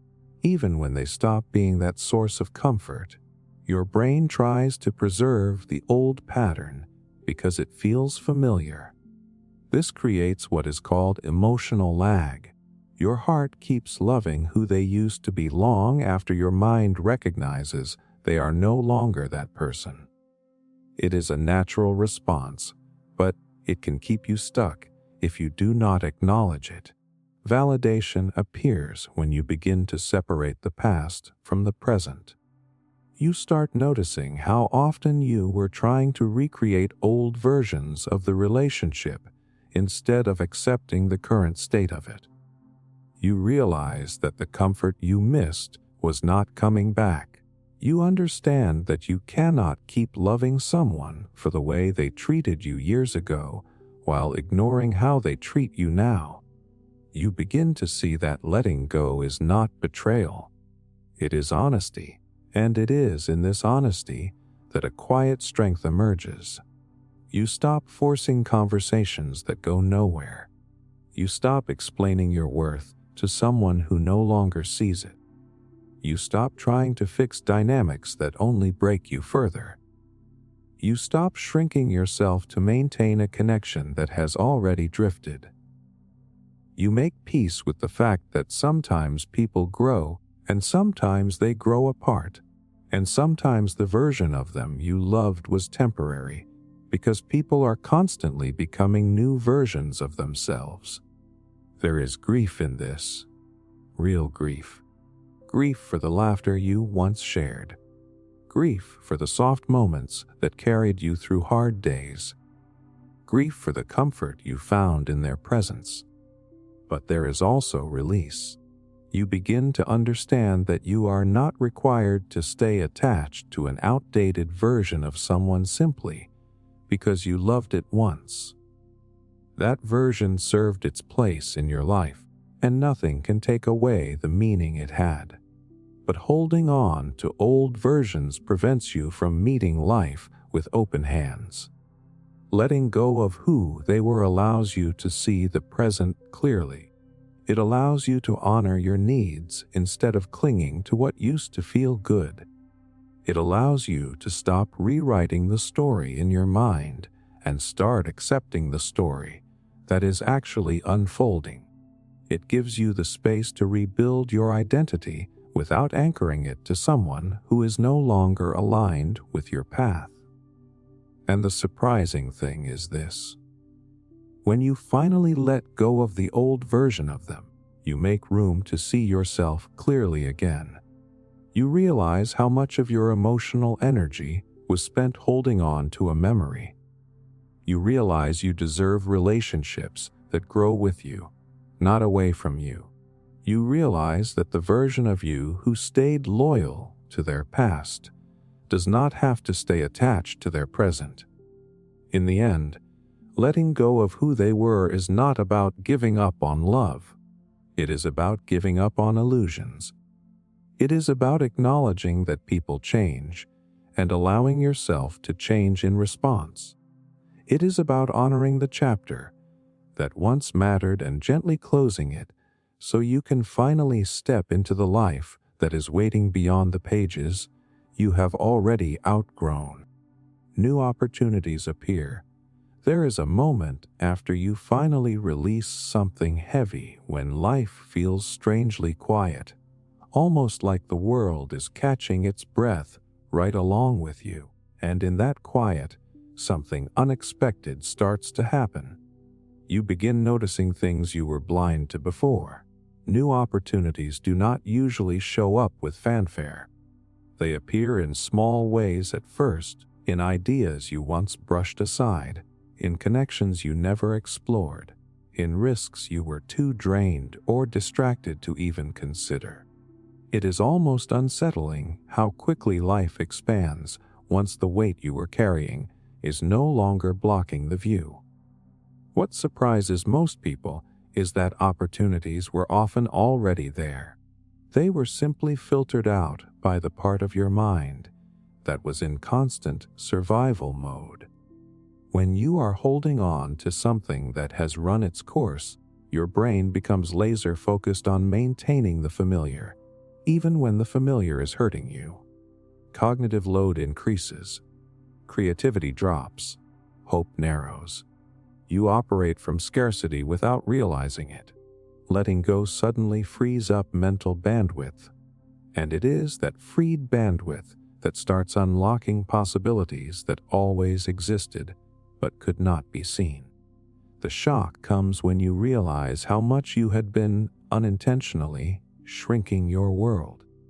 You remember turning down chances that could have changed everything because you were too pulled into someone else's orbit. You remember saying no to things that scared you or stretched you because your mind was wrapped around keeping something together. You remember how many times you convinced yourself you would try later or someday, or when things settled down, and now you can finally see that later never came because the weight you carried stole all the space where growth could have lived. This is where human psychology makes the picture clearer. The brain has what researchers call selective attention. Whatever you are emotionally invested in becomes the center of your perception. When you are holding on tightly to a relationship, a job, or an identity that no longer fits, your mind subconsciously filters out anything that threatens the comfort of that attachment. Letting go disrupts that filter. Suddenly, your attention broadens. You start noticing paths you could not even identify before because they did not fit the old narrative you were trying to protect. And this is when validation hits you. You begin to understand why nothing new was sticking, why every attempt at growth felt like pushing through mud. The space you needed was blocked. The energy you needed was tied up. The things you were hoping for could not land because you were emotionally unavailable to receive them. You were asking for a new chapter while gripping the last page with both hands. Now that your hands are open, life finally has room to place something in them. You might notice new people showing up with different kinds of energy, not because the world changed overnight, but because you are no longer magnetized to what drains you. You might feel pulled toward a project or dream you once thought was unrealistic, not because it suddenly became easy, but because you finally have the clarity to pursue it. You might find yourself saying yes to things that once terrified you, simply because letting go reminded you that you are capable of surviving discomfort and rebuilding from zero. It is subtle at first. A conversation sparks an idea. A small win boosts your confidence. A moment of peace helps you hear your own thoughts again. Then bigger things follow. A connection turns into an opportunity. A risk turns into momentum. A dream turns into a direction. What once felt impossible becomes imaginable. What once felt unimaginable becomes practical. The most powerful part of this shift is realizing that opportunities do not magically appear. You become available to them. You become perceptive enough to notice them. You become brave enough to explore them. Letting go clears the emotional fog that once made everything feel distant and unreachable. And in that clarity, something beautiful unfolds. You begin to understand that life was not withholding anything from you. It was waiting for space, waiting for your hands to open, waiting for you to release what was no longer aligned so you could finally receive what was. Loneliness versus being alone. There is a moment when you sit with yourself and the noise fades, and you realize there is a massive difference between loneliness and simply being alone. At first, the two feel identical. Both feel like empty rooms and quiet nights and too much space in your own mind. But something shifts when you finally let go of the things and people who kept you emotionally crowded. You start noticing that loneliness is not about the absence of others. It is about the absence of connection, and being alone is something entirely different. Being alone is space. Being alone is clarity. Being alone is the freedom to breathe without having to shape yourself to fit someone else's expectations. The shock hits when you recognize how often you felt lonely even when you were surrounded by people. You remember the conversations where you smiled through discomfort because you did not want to start conflict. You remember the nights when someone was sitting right next to you, yet you felt like you were speaking into a void. You remember how many times you watered yourself down just to avoid being too much. Loneliness often hides inside relationships that look fine on the outside. It hides in the places where you felt unseen, unheard, or misunderstood, even when you were never physically alone. Psychology explains this as emotional incongruence. When your internal experience does not match your external environment, Your mind interprets that mismatch as isolation. You could be at a crowded table and still feel like no one knows you. You could be in a long-term relationship and still feel abandoned. The sting of loneliness comes from missing emotional resonance, not from missing bodies in the room. And once you understand this, being alone stops feeling like punishment and starts feeling like relief. The validation appears when you experience solitude without the ache. You wake up one morning, and the quiet does not scare you. You spend an evening with yourself, and it does not feel like something is missing. You run errands alone, cook alone, go on a walk alone, and instead of feeling empty, you feel grounded.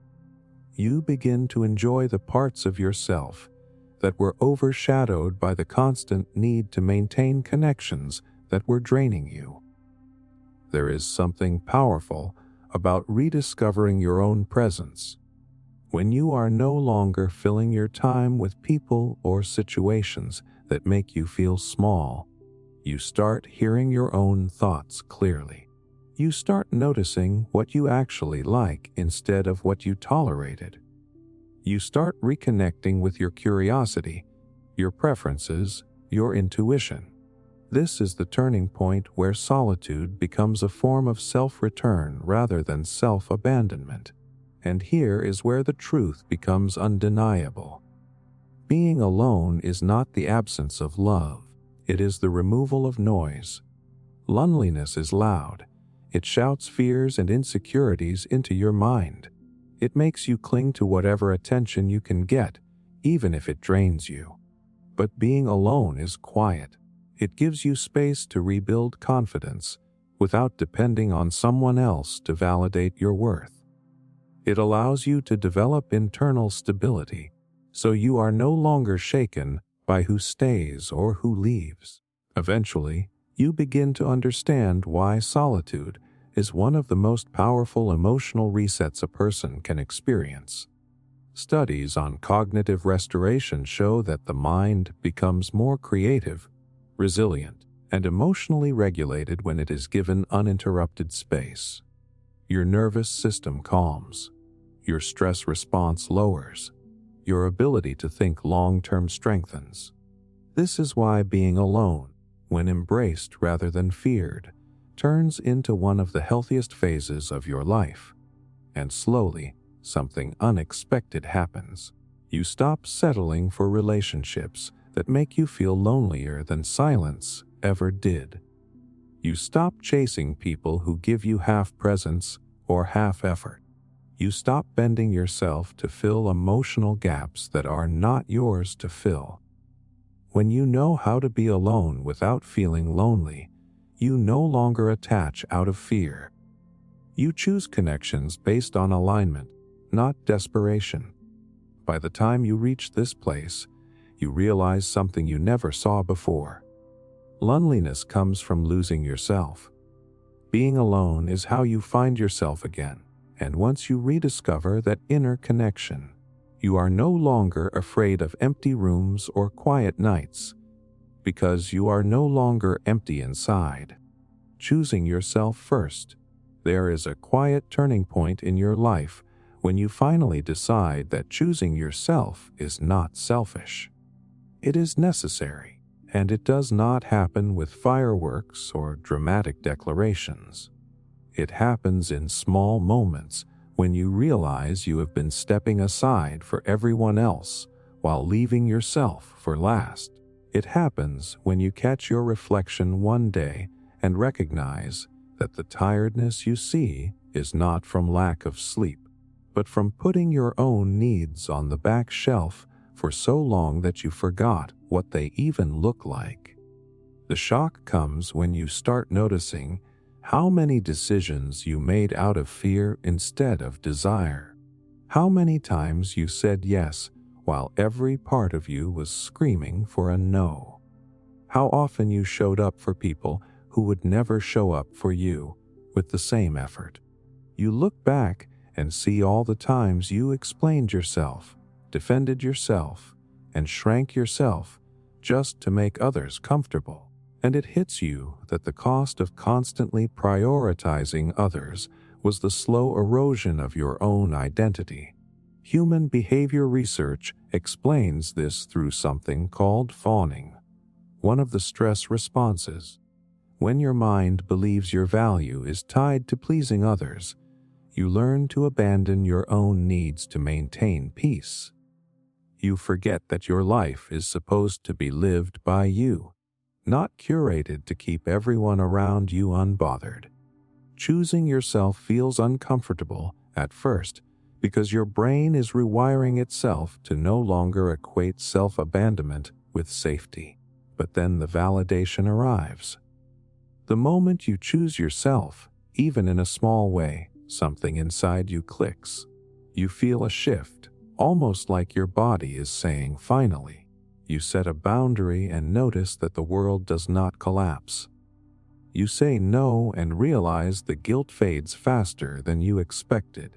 You walk away from something that drains you and realize you are still standing, still breathing, and a little lighter than before. These moments become evidence that your well-being does not have to be sacrificed to keep relationships intact. Choosing yourself is not about pushing people away. It is about ending the pattern of pushing yourself aside. It is about recognizing that your peace matters, your rest matters, your dreams matter. It is about admitting that the version of you who tried to please everyone is exhausted, and that exhaustion is not a personality trait. It is a sign you are overdue for change. What no one tells you is that choosing yourself first is often met with resistance. Not because it is wrong, but because people who benefited from your lack of boundaries might not like your growth. You will see it clearly when someone reacts negatively to you finally putting your needs on the table.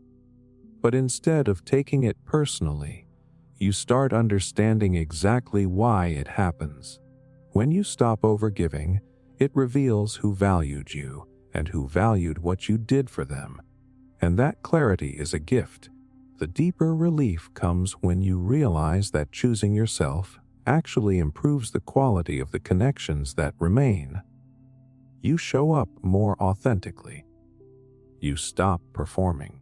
You stop pretending you are fine when you are hurting. You stop agreeing to things just to avoid conflict. This honesty strengthens the relationships built on mutual respect, and it naturally filters out the ones built on convenience. Psychologically, choosing yourself activates something powerful called internal locus of control. You stop waiting for others to change so you can finally feel okay. You start taking responsibility for your own happiness instead of outsourcing it. Your confidence grows because you finally trust yourself to protect your own well-being. That trust becomes the foundation for a healthier, more grounded version of you. There is a moment when this shift becomes irreversible. It is the moment you realize you would rather disappoint someone else than betray yourself again. You would rather walk away from a situation that drains you than stay in it just to keep the peace. You would rather honor your truth than play small to keep someone else comfortable. And then something beautiful happens. Life begins to feel aligned. You make decisions that support your growth instead of stunting it. You follow paths that feel right instead of paths others expect you to take. You reconnect with your intuition, that inner voice that always knew what you needed long before you admitted it. Choosing yourself first is not an act of defiance. It is an act of returning. Returning to your instincts. Returning to your emotional honesty. Returning to the version of you who trusts their own worth without needing a single ounce of permission from anyone else. And once you reach that place, you cannot go back, because you finally understand that choosing yourself is not just a moment. It is a lifestyle. It is freedom. It is the beginning of becoming who you were always meant to be. Missing something, but moving on. There is a strange kind of H that shows up when you are missing something, but still choosing to move forward. It is not the dramatic heartbreak people imagine. It is quieter. It is that moment when you catch yourself remembering something soft, something familiar, something that used to make your days feel lighter, and your chest tightens for a second. But instead of reaching back for it, you breathe, steady yourself, and keep walking. That is the part no one prepares you for. You can miss something deeply and still know it is not meant to return. You can feel the pull of the past without letting it dictate your future. What shakes you is how both feelings exist at the same time. You think that once you let go, the missing should disappear. But the truth is, letting go does not erase what mattered. It simply means you are choosing not to live inside a memory anymore. You remember moments that once made you feel alive, and there is this tiny internal conflict that whispers you could go back if you really wanted to. And for a second, it feels tempting. Your mind plays old scenes like a highlight reel, skipping all the parts that hurt you, amplifying the parts that felt warm. That is because the brain protects you by polishing the past. It edits the story to make it feel safer than reality ever was. Psychology calls this nostalgia bias. When you move on from something emotional, your mind softens the edges of the pain and sharpens the edges of the joy. It is why you sometimes miss things that were not actually good for you. It is why you feel waves of longing even after you have outgrown what you walked away from. Understanding this does not make the ache disappear, but it makes the ache make sense. The validation comes when you realize you can still miss something without needing it back. That is emotional maturity. That is healing. You begin to see that missing someone does not automatically mean they belonged in your life forever. It simply means they mattered during the time they were meant to. You miss the comfort, the routine, the familiarity, the version of you that existed back then. But you also notice that the version of you now is stronger, clearer, more grounded, and this version deserves a life built on truth rather than longing. Missing something does not mean you made the wrong choice. It often means you finally made the right one. You walked away because your peace mattered. You chose growth over comfort. You chose honesty over illusion. And now you are feeling the emotional residue that follows any major change. That residue is normal. It is the mind detoxing from old patterns, old hopes, old expectations. It is your heart learning the difference between craving the familiar and choosing what is healthy. You might find yourself thinking about the moments that felt perfect, but then you remember what those perfect moments cost you. You remember the confusion, the self-doubt, the way you questioned your own worth, the way you kept trying to fix things that were breaking you. And slowly, you start to realize that moving on is not about erasing the past. It is about not allowing the past to own your present. There is strength in continuing to walk forward, even when part of you still aches. It shows you have finally stepped into emotional adulthood. You are not driven by impulse. You are not chasing temporary relief. You are honoring your long-term well-being even when it comes with short-term discomfort. And that discomfort eventually fades as you build a life that fits who you are becoming. What is beautiful is what begins to happen quietly in the background. New habits form. New perspectives open. New peace settles into your life. You discover new things that make you smile, new people who see you clearly, new experiences that feel aligned with who you are now. You wake up one day and realize the missing is still there, but it no longer controls you. It has softened into something gentle, something that honors the past without dragging you backward. Missing something, but moving on, is a reminder that your heart is still human, still capable of love, still capable of feeling deeply. But it is also proof that your strength is real. You can carry the memory without carrying the weight. You can acknowledge the ache without surrendering to it. You can honor what was while choosing what will be. And the moment you understand that both can coexist, you finally feel free. Breaking old patterns. There comes a moment when you catch yourself repeating the same emotional loop, and something inside you finally says enough. Breaking old patterns is not some dramatic overnight transformation. It begins with a quiet realization that the life you are living does not match the life you keep imagining. It begins when you notice the same triggers pulling you into the same reactions, the same choices leading to the same pain, the same type of people showing up in different faces.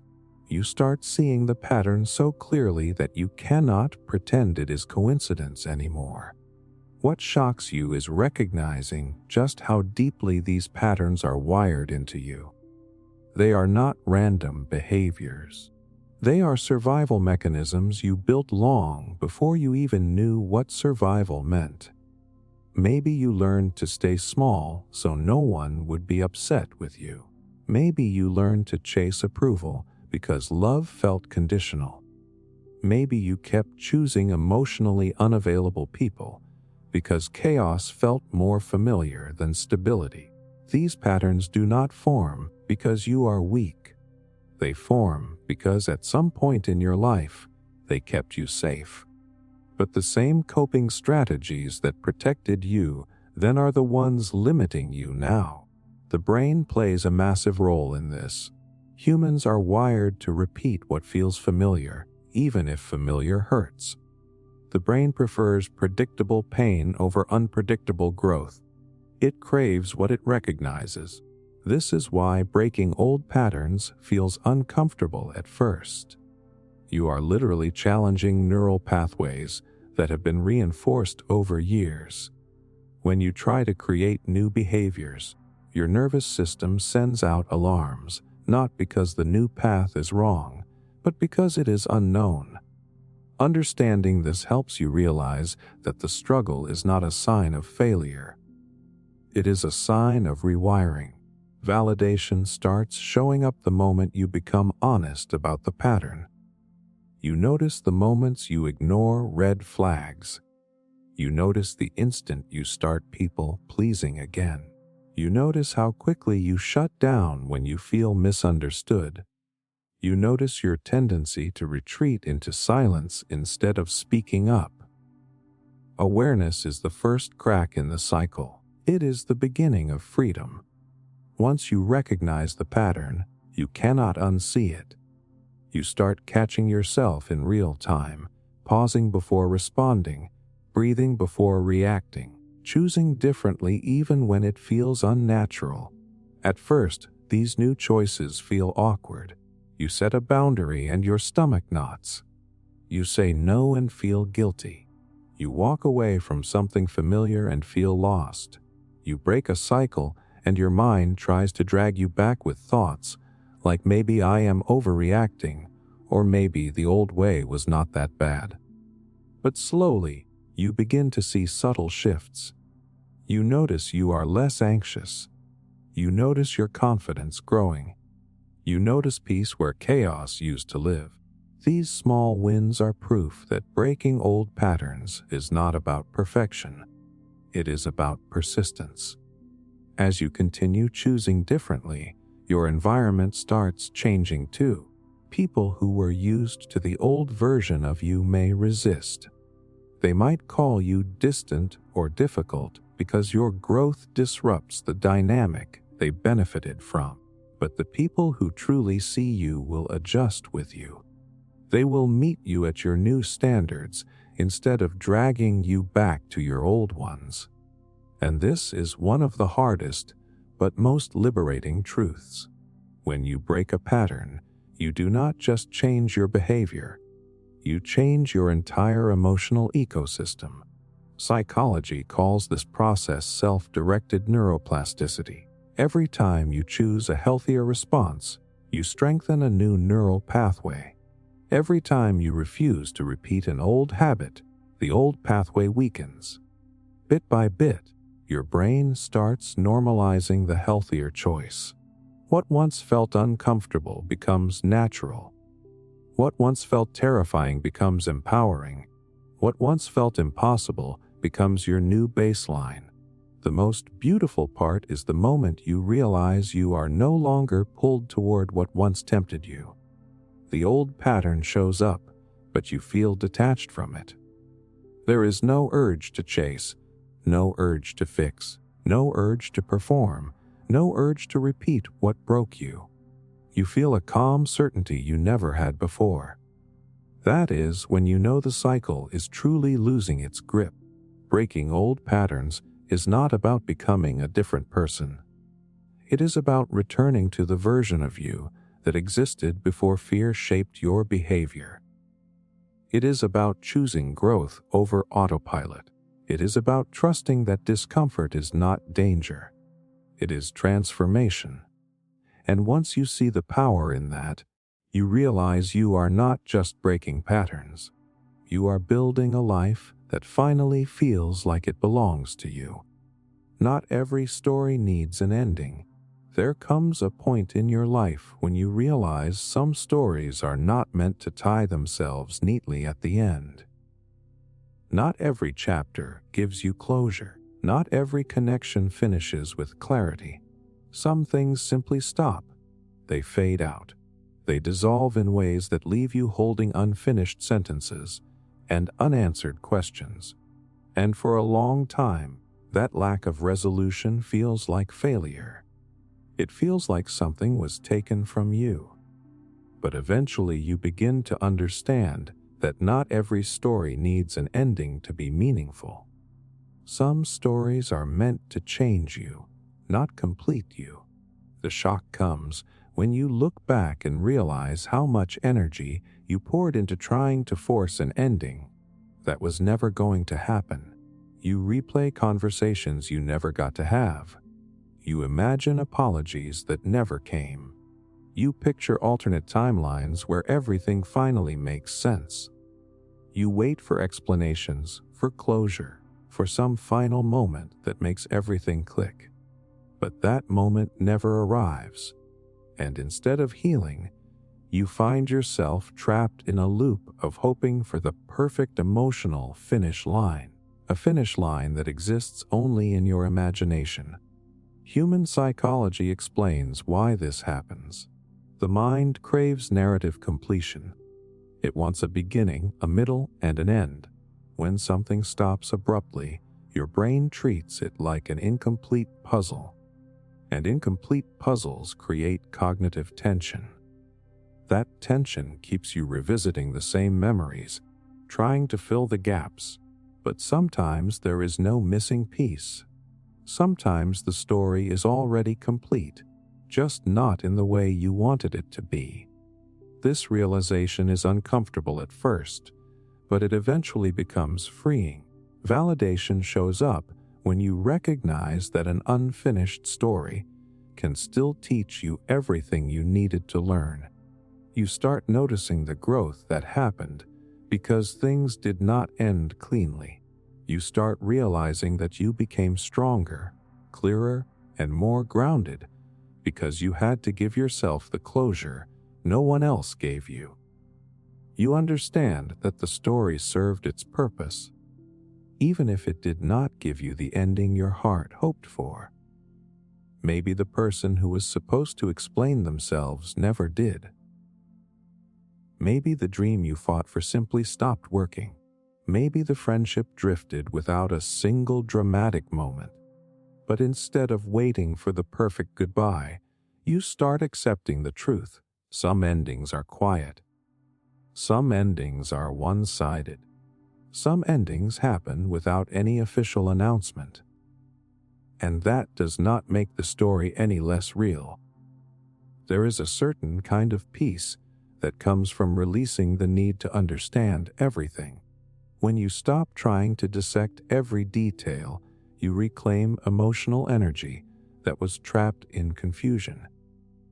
You give yourself permission to move forward without waiting for closure that may never come, and you realize something important. You do not need a final chapter to validate the impact something had on your life. You can honor the memory without needing the resolution. This shift is powerful because it teaches you another truth. People do not owe you an ending.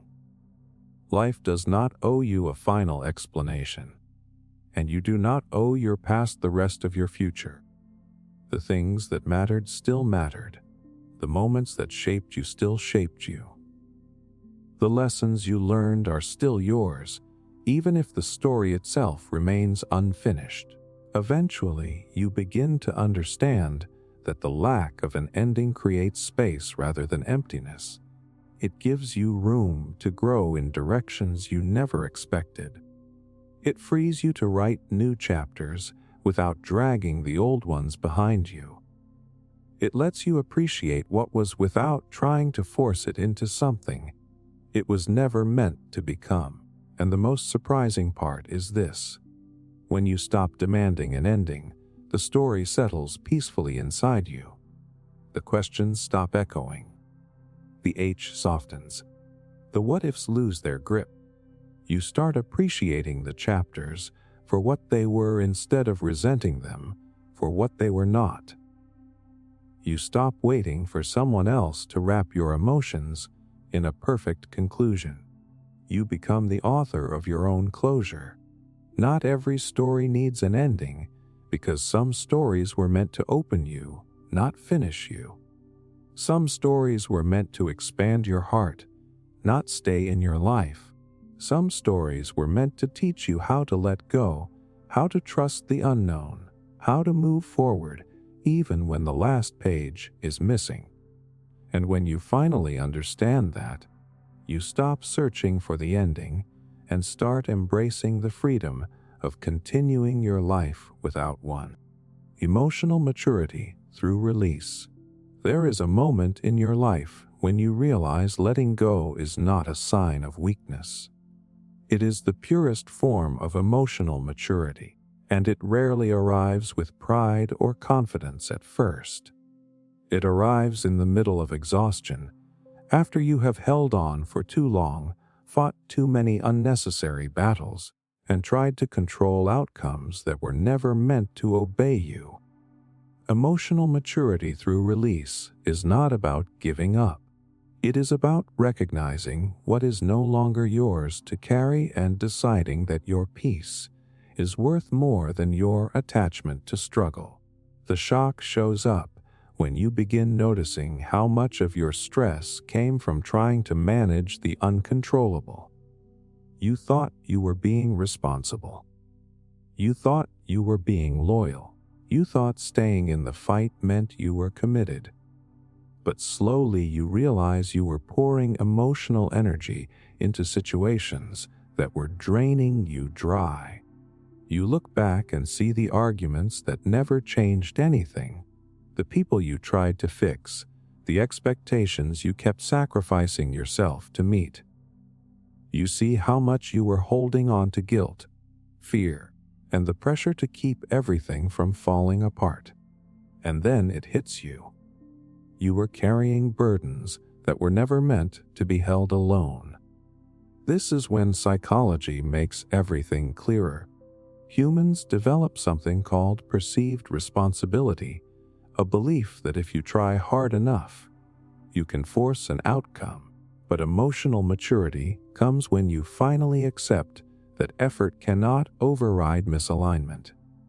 You cannot force clarity out of confusion. You cannot force love out of inconsistency. You cannot force change in someone who has no desire to grow. And you cannot force peace in environments built on chaos.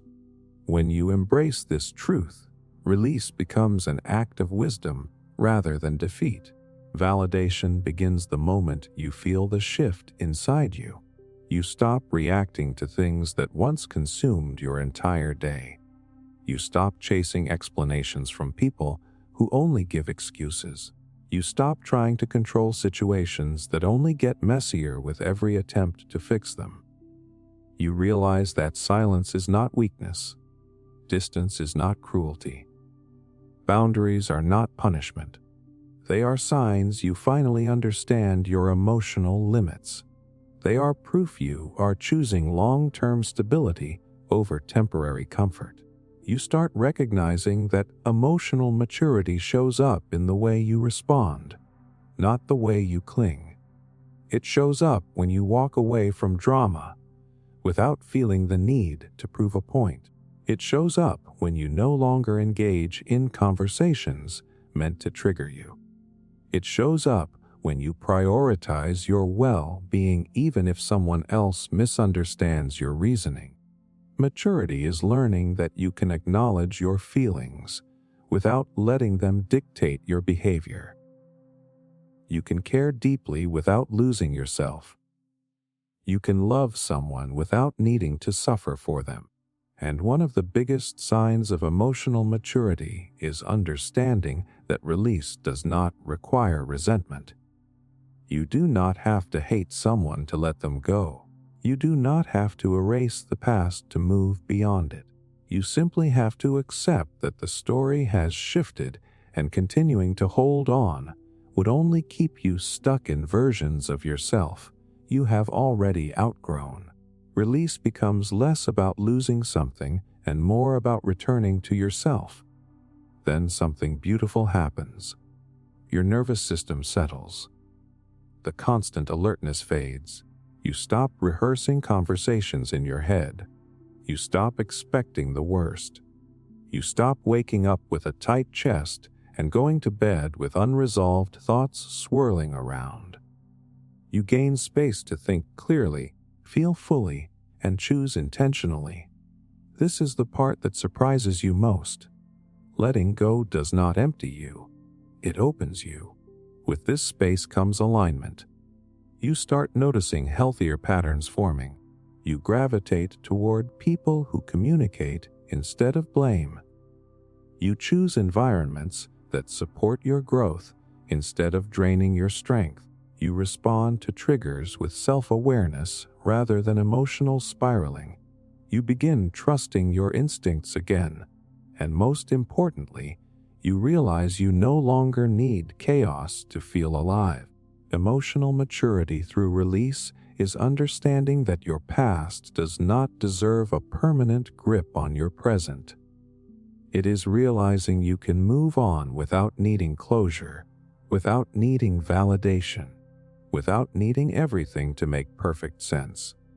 It is deciding that your peace, your growth, and your future are worth protecting. And once you reach that level of maturity, release stops feeling like loss. It starts feeling like freedom. Detachment brings peace. There comes a point where you get tired of carrying the emotional weight of everything. You get tired of the constant pull in your chest, the overthinking, the second-guessing, the way one tiny change in someone else's mood can flip your whole day upside down. And then something inside you whispers that maybe the problem is not what keeps happening to you, but how tightly you keep gripping it. That whisper is the beginning of detachment, not the cold kind, not the I do not care anymore kind, the healthy kind, the kind that finally gives your mind the space to breathe. It hits you suddenly when you realize how heavy your life feels because you have been trying to control things that were never your responsibility. You wanted people to treat you a certain way. You wanted situations to go exactly as you pictured. You wanted outcomes to validate that your choices were right. That pressure builds quietly until one day you see that the harder you cling, the more anxious you become.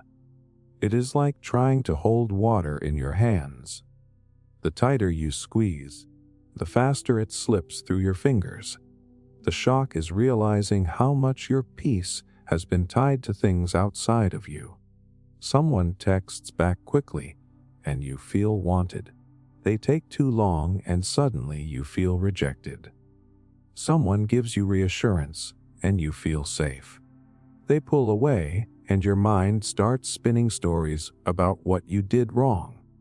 You end up living like a puppet tied to the reactions of others, forgetting that your emotional stability is supposed to come from within, not from the unpredictable behavior of the world around you. Psychology calls this externalized emotional regulation.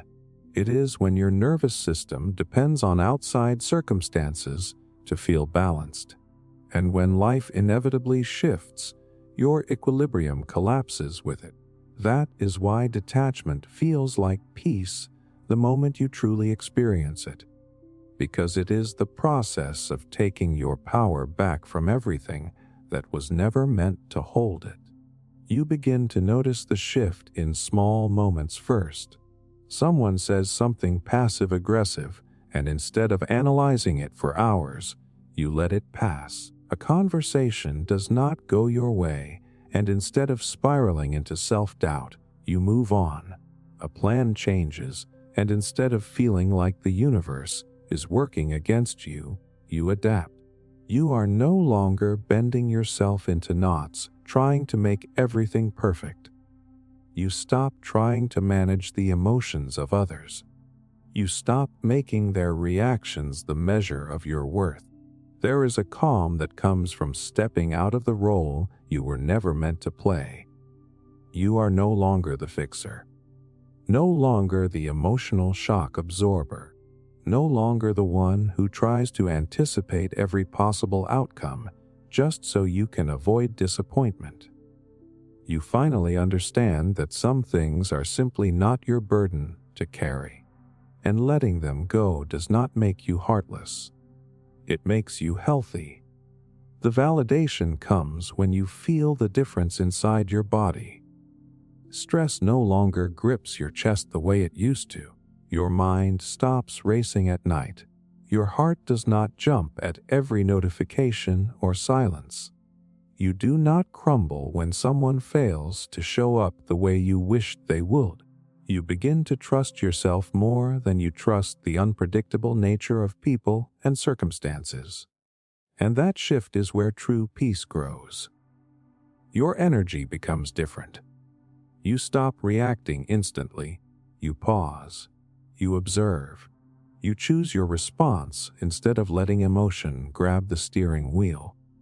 That tiny pause is a skill, and it is one of the clearest signs that detachment is taking root. You are creating space between what happens and what you feel. That space is freedom. You may even notice that people start treating you differently. Not because you became distant, but because your energy is no longer frantic or approval-seeking. You are no longer chasing clarity. You are no longer begging for reassurance. You are steady, and steady people naturally earn respect. You are not easily shaken anymore, and that makes you someone others cannot control through inconsistency or pressure. And here is the quiet truth no one tells you. Detachment does not remove your emotions. It refines them. You still care. You still love. You still feel deeply. You just no longer collapse under the weight of what you cannot influence. You let people be who they are without trying to turn them into who you hoped they would be. You let situations unfold without forcing every detail into alignment. You let the universe move in its own timing instead of trying to drag it forward with your bare hands. And in that surrender, something beautiful happens. Peace steps in where anxiety once lived. You sleep better. You think clearer. You make decisions from grounded logic instead of fear. You trust that whatever is meant for you will not require you to suffer for it. and whatever falls away is simply creating space for something more aligned. Detachment brings peace because it frees you from the exhausting belief that everything depends on you.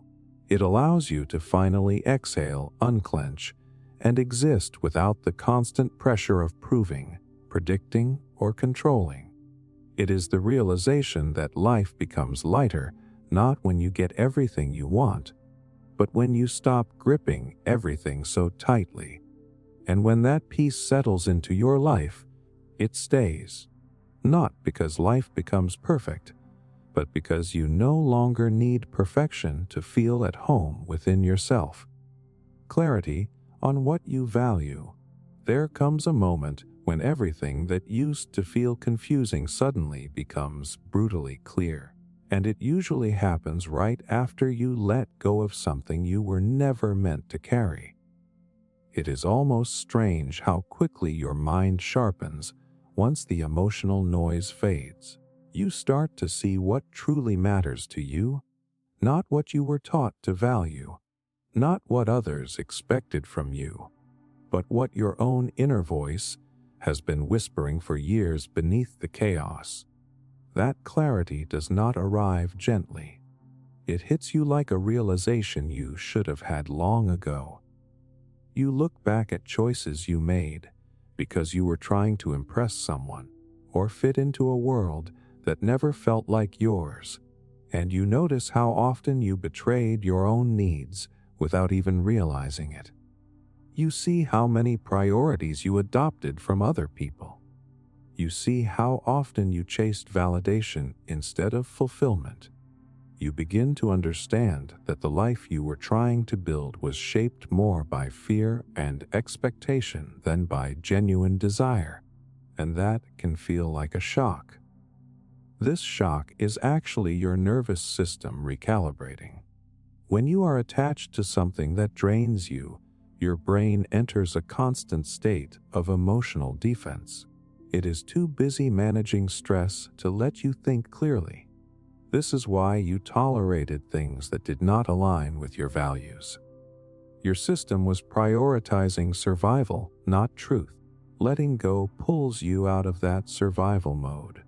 Your brain finally has the bandwidth to reflect with honesty instead of anxiety.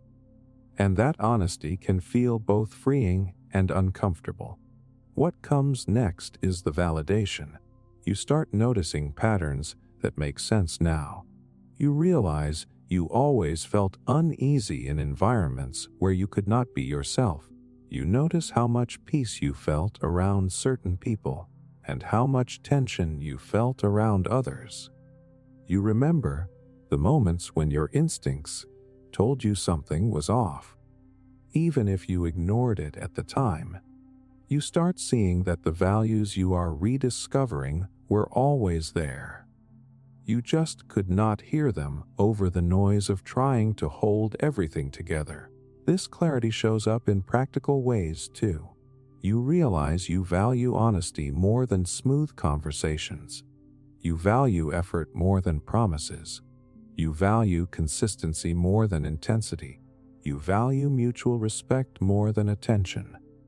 You value peace more than excitement. And you value your well-being more than keeping anyone comfortable. These truths often rise to the surface only after something ends, because endings remove the distractions that covered your deeper needs. Psychology has a name for this. It is called value realignment. When you let go of something that was draining or misaligned, your identity naturally reorganizes. You become more anchored in what actually fulfills you. This is why people often say they found themselves after a breakup, a job change, a move, or a major shift. They did not find themselves. They became clear enough to see what was already within them. The beautiful part is how this clarity begins to guide your decisions without you forcing it. You stop entertaining relationships that run on inconsistency. You stop pursuing goals that look impressive but feel empty.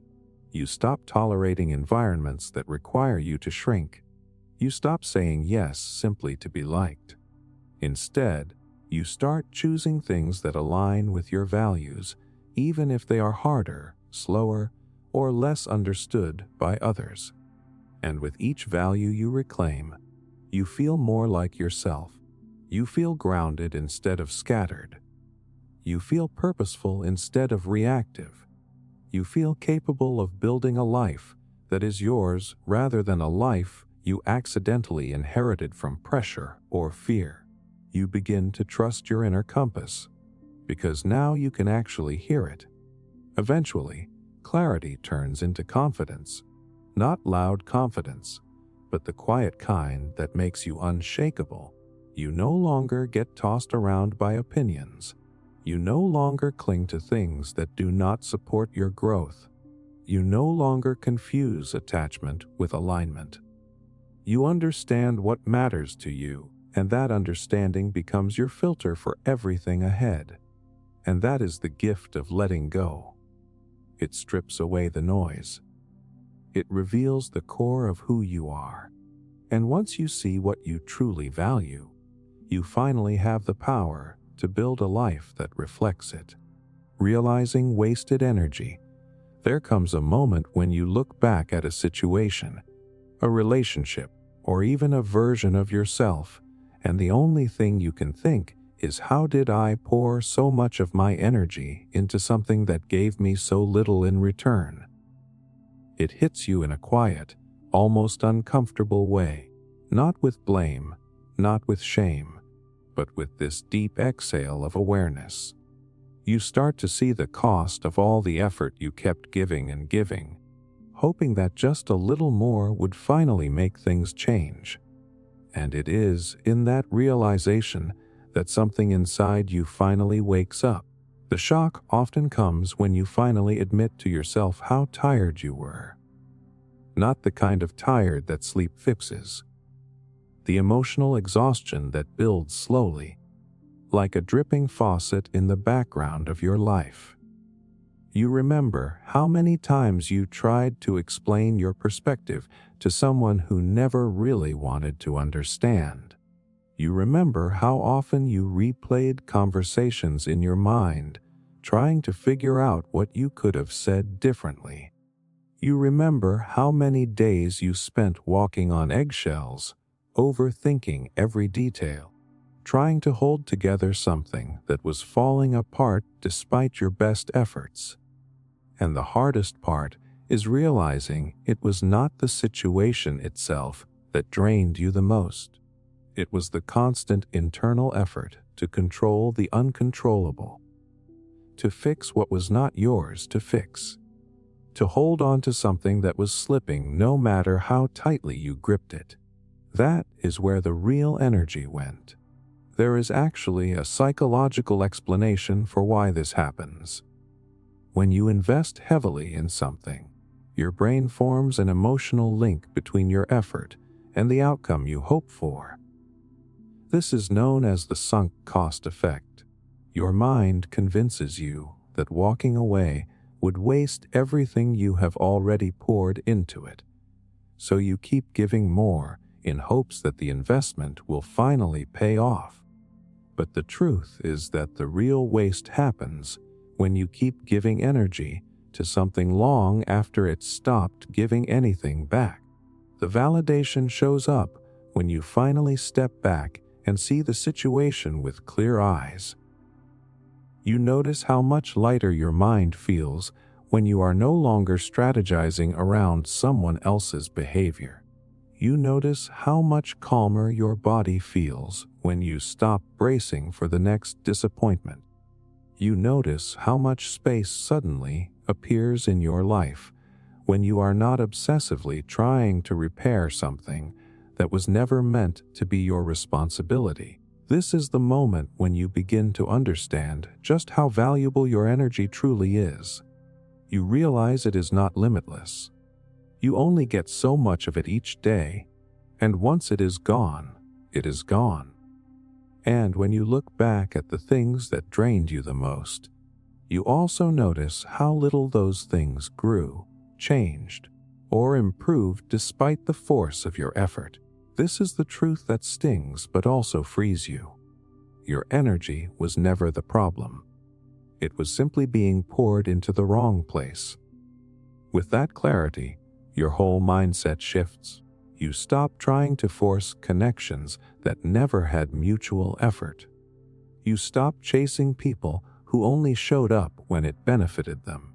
You stop feeding dynamics that rely on your overgiving and their undergiving. You start recognizing that effort means nothing when it is one-sided. You start noticing who reciprocates and who simply consumes.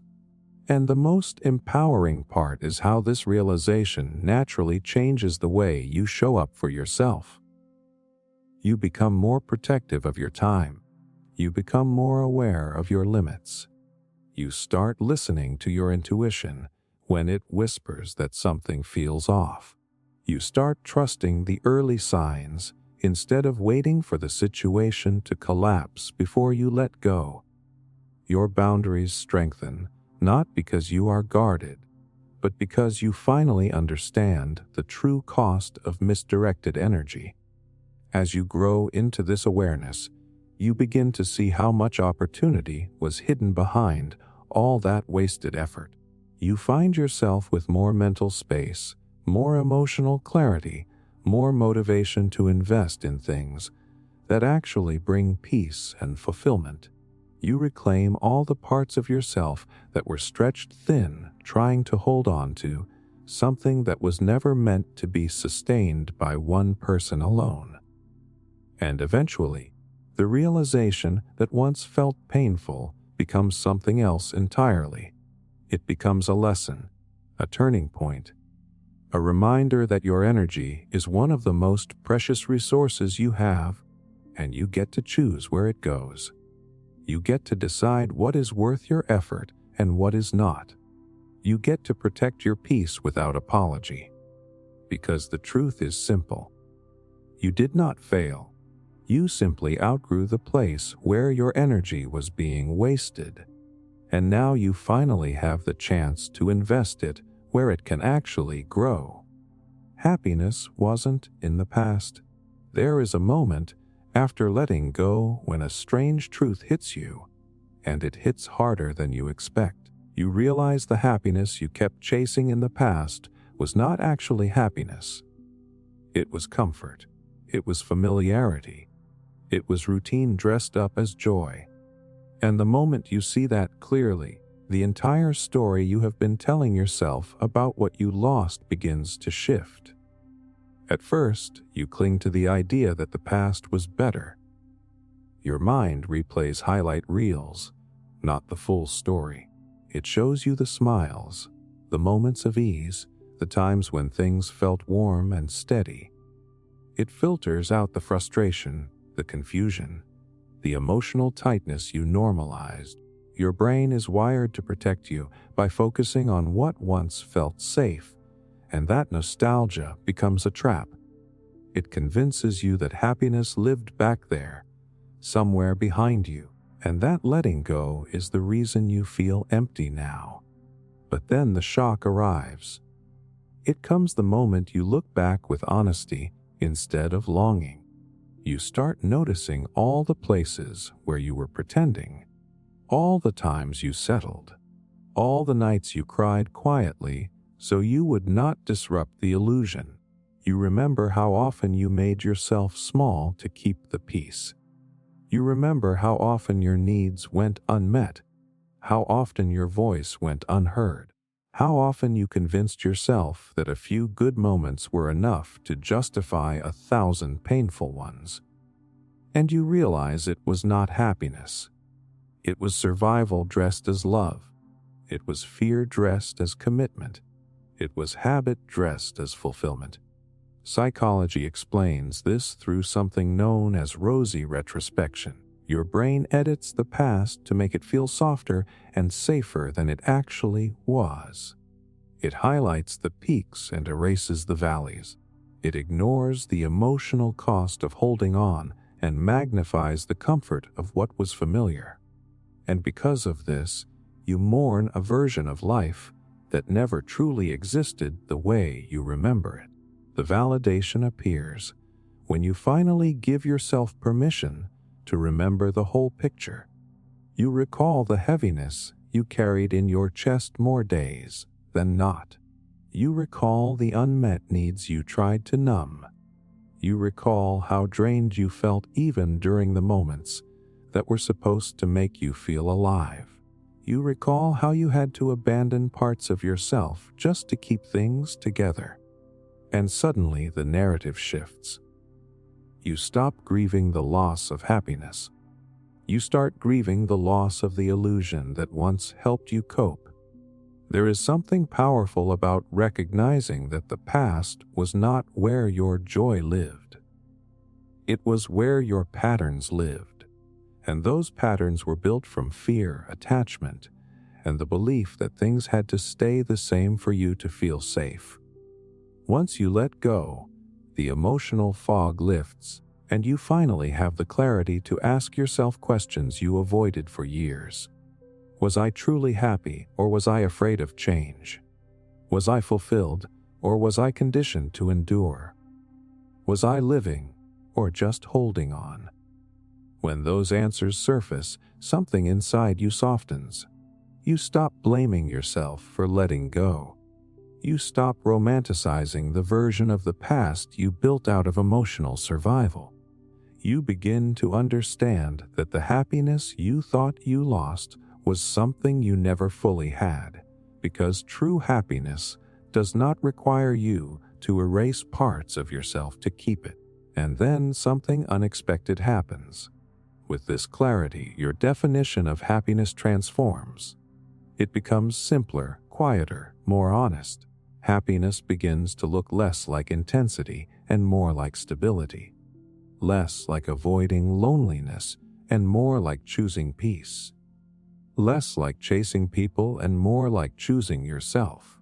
You start noticing small moments that bring ease instead of chaos.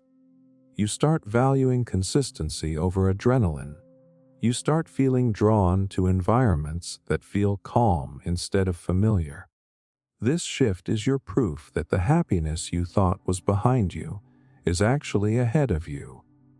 Eventually, you reach a point where the past stops calling your name. Not because you forgot it, but because you finally understand it.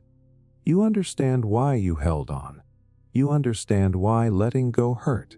You understand why you kept imagining your happiness lived there. Most importantly, you understand why you could not see the truth until now, and that truth is simple and freeing. Happiness was not something you lost. It is something you are just beginning to create. Forgiveness frees you. There is a moment when you are carrying so much resentment that it feels normal, almost like a part of your personality, and then something small happens that makes you realize this weight is not protecting you. It is suffocating you. Forgiveness is not the grand emotional victory people make it out to be. It is usually a quiet, shaky decision you make on a random afternoon when you are tired of replaying the same memories that drain you. And in that moment you feel something shift, something loosen inside your chest that you did not even know was clenched. The shock comes when you finally understand who has been paying the price for your anger. You remember every conversation you could not be present for because your mind was circling old hurt. You remember the way your body tensed whenever someone brought up their name. Even years later, you remember the emotional energy you lost every time a memory hit you out of nowhere, triggering the whole spiral all over again. And you realize that the person who hurt you may have moved on, but the wound stayed alive because you kept feeding it attention, replaying it like a movie you hated but could not stop watching. Your brain actually plays a role in this. When you hold on to resentment, your nervous system stays in a low-grade stress response. Cortisol rises. Your body treats the memory as if it is happening right now. That is why old pain feels fresh. That is why your shoulders tighten. That is why your mood shifts so suddenly. You are reliving the harm over and over, not because you want to, but because your mind has not been given permission to stop fighting. Forgiveness is that permission. The validation arrives when you realize forgiveness does not mean excusing what happened. It does not erase the harm. It does not rebuild trust. Forgiveness simply means you are done letting that memory control your emotional state. You are done letting someone else's behavior dictate your peace. You are done carrying a story that keeps hurting you long after it ended. There is a deeper truth people rarely talk about. Forgiveness is not for the person who wronged you. It is for the version of you who has been stuck in survival mode ever since. It is for the younger you who did not have the tools to set boundaries. It is for the tired you who has replayed this hurt 1,000 times. Forgiveness is a gift to your nervous system, a release valve for the emotional pressure you have been living with for far too long. You notice the shift in subtle ways. You hear their name, and your stomach no longer flips. You remember the memory, and it no longer decides the rest of your day. You stop rehearsing the speech you will never give them, the one that explains everything they did wrong and everything you deserved. You stop needing the apology that may never come. That is when you know you are healing. Forgiveness frees you because it breaks the emotional contract that kept you tied to the past. You no longer measure your present relationships through the lens of old wounds.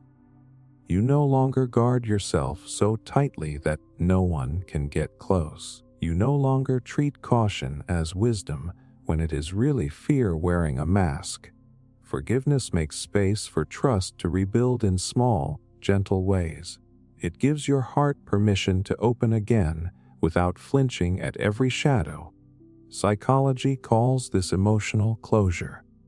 Not the closure that comes from explanations and apologies, but the kind created internally when you take responsibility for ending your own suffering. It is the understanding that you cannot control how someone treated you, but you can control how long you carry the story. And the most powerful part is how forgiveness changes your identity. You stop seeing yourself as someone who was wronged. You start seeing yourself as someone who is choosing peace.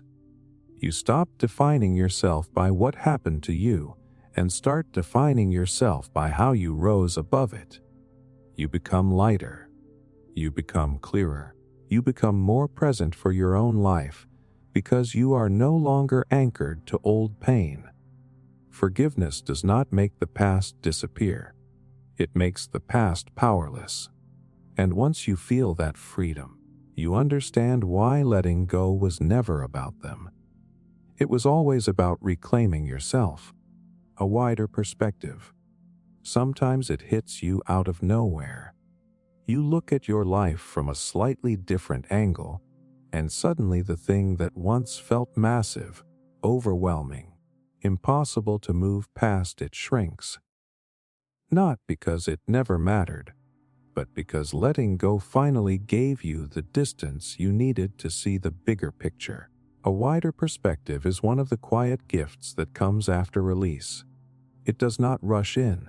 It unfolds gradually, almost shyly, like your mind is adjusting its focus after being stuck on one frame for far too long. At first, you might feel disoriented. You spent so much time zoomed in on one person, one outcome, one version of how life was supposed to look. You poured your energy into trying to control a specific path, and when that path closed, it felt like the whole world collapsed. But then you step back, you breathe, and you notice that your world is not smaller. It is bigger than you thought. What collapsed was not your life. It was the narrow tunnel you built around it. The shock arrives when you begin to see how tightly you clung to a single interpretation of what the future needed to be. You replay the moments when you were convinced that if this one thing did not work, nothing else could possibly replace it. You remember telling yourself that you could not imagine a life outside that relationship or that identity or that dream. But now, with more space, you can see that you were imagining life from a limited vantage point. You had no idea how much possibility existed outside the frame you were staring at. It is startling to realize you were living inside a mental hallway with doors on both sides, and you never turned your head to notice them. Human behavior explains this clearly. When you are emotionally attached to something, your brain enters what psychologists call cognitive narrowing. You fixate on one outcome because your mind associates it with safety or certainty. Anything outside that outcome feels threatening or unfamiliar. So your perception tightens, your world becomes small. Letting go interrupts that pattern. It widens your mental lens. You begin recognizing other paths, other options, other interpretations of what your life could be. The validation comes when you start seeing why everything felt so suffocating before. You realize you were not wrong for wanting what you wanted, but you were exhausted from carrying the pressure of believing there was only one correct answer. You can finally admit that your old perspective was shaped more by fear than by truth. Fear of failing, fear of being alone, fear of not knowing, fear of starting over. And now that the grip of fear is loosening, your world looks different. Not perfect, not painless, just larger.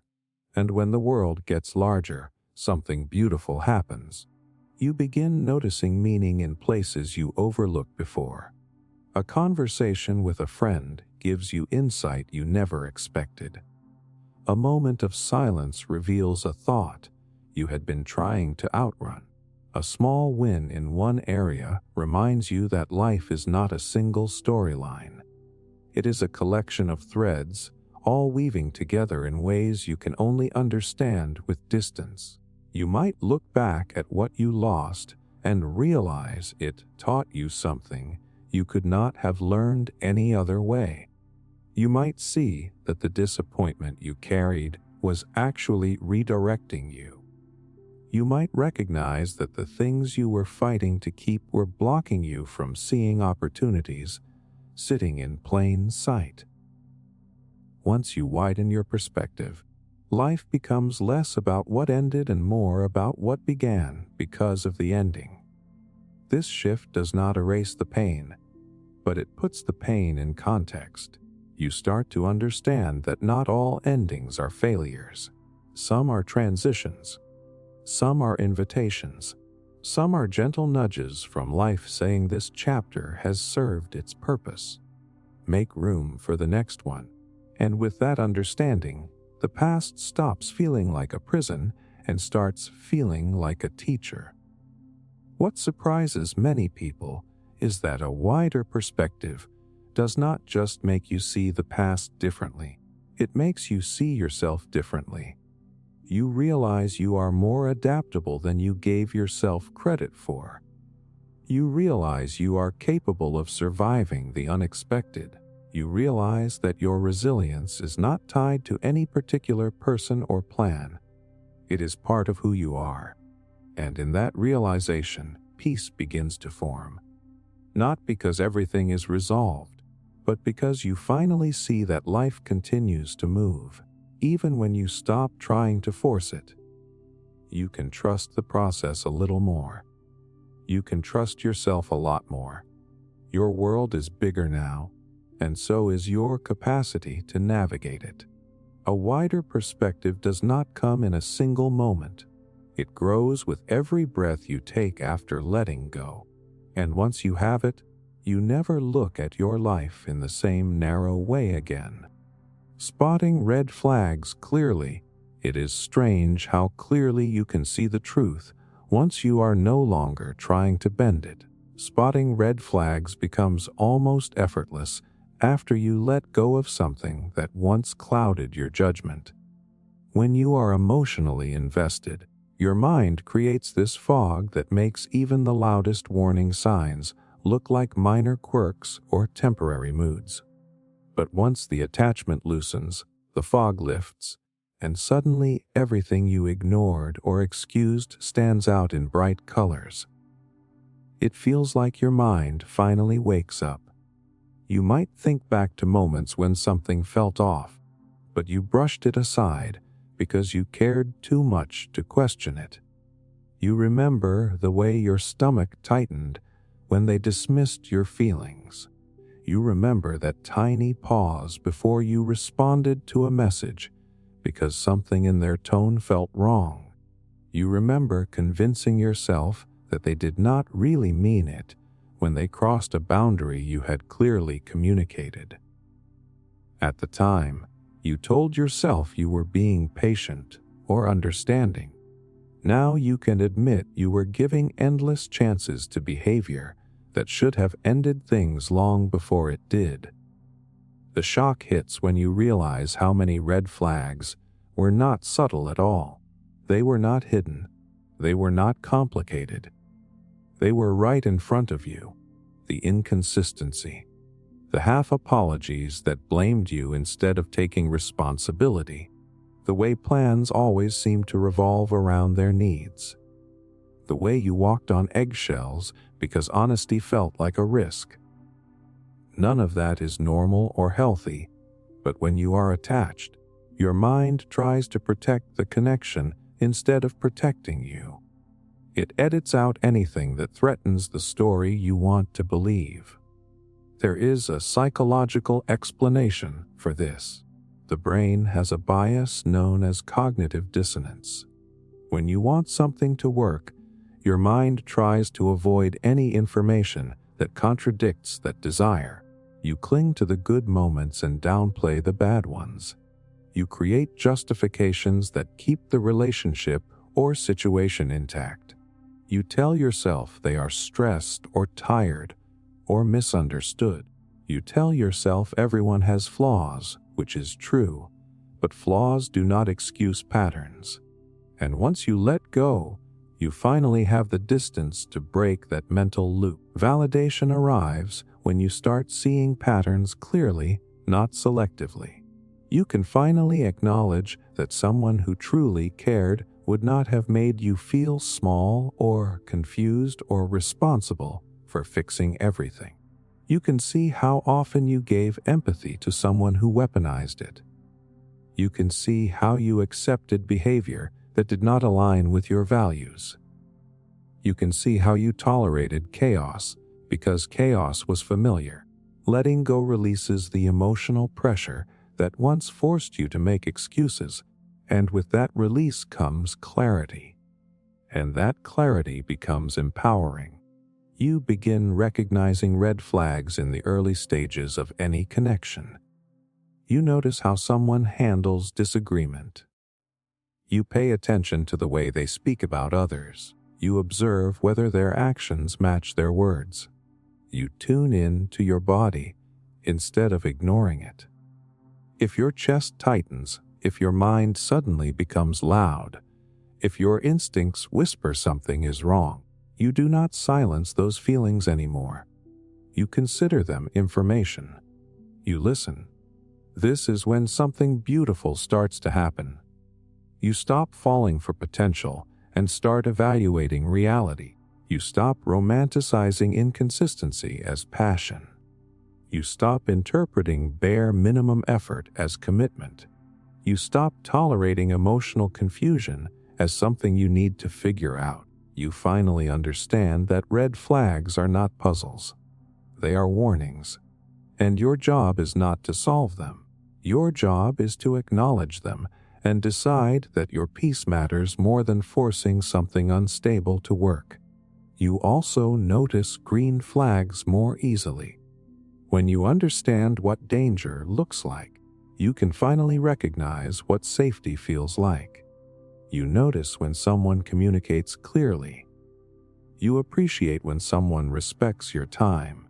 You value emotional consistency instead of mistaking intensity for love.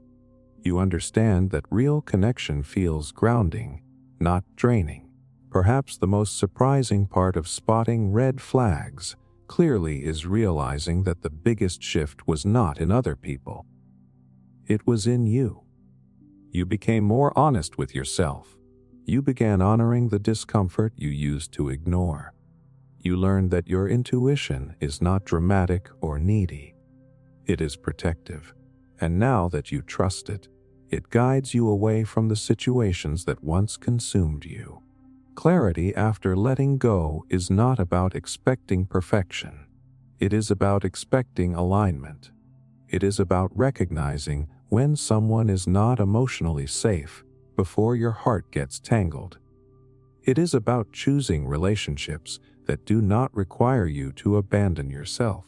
And it is about understanding that red flags were never meant to be analyzed or fixed. They were meant to signal exactly what they always did. This is not for you. Move on.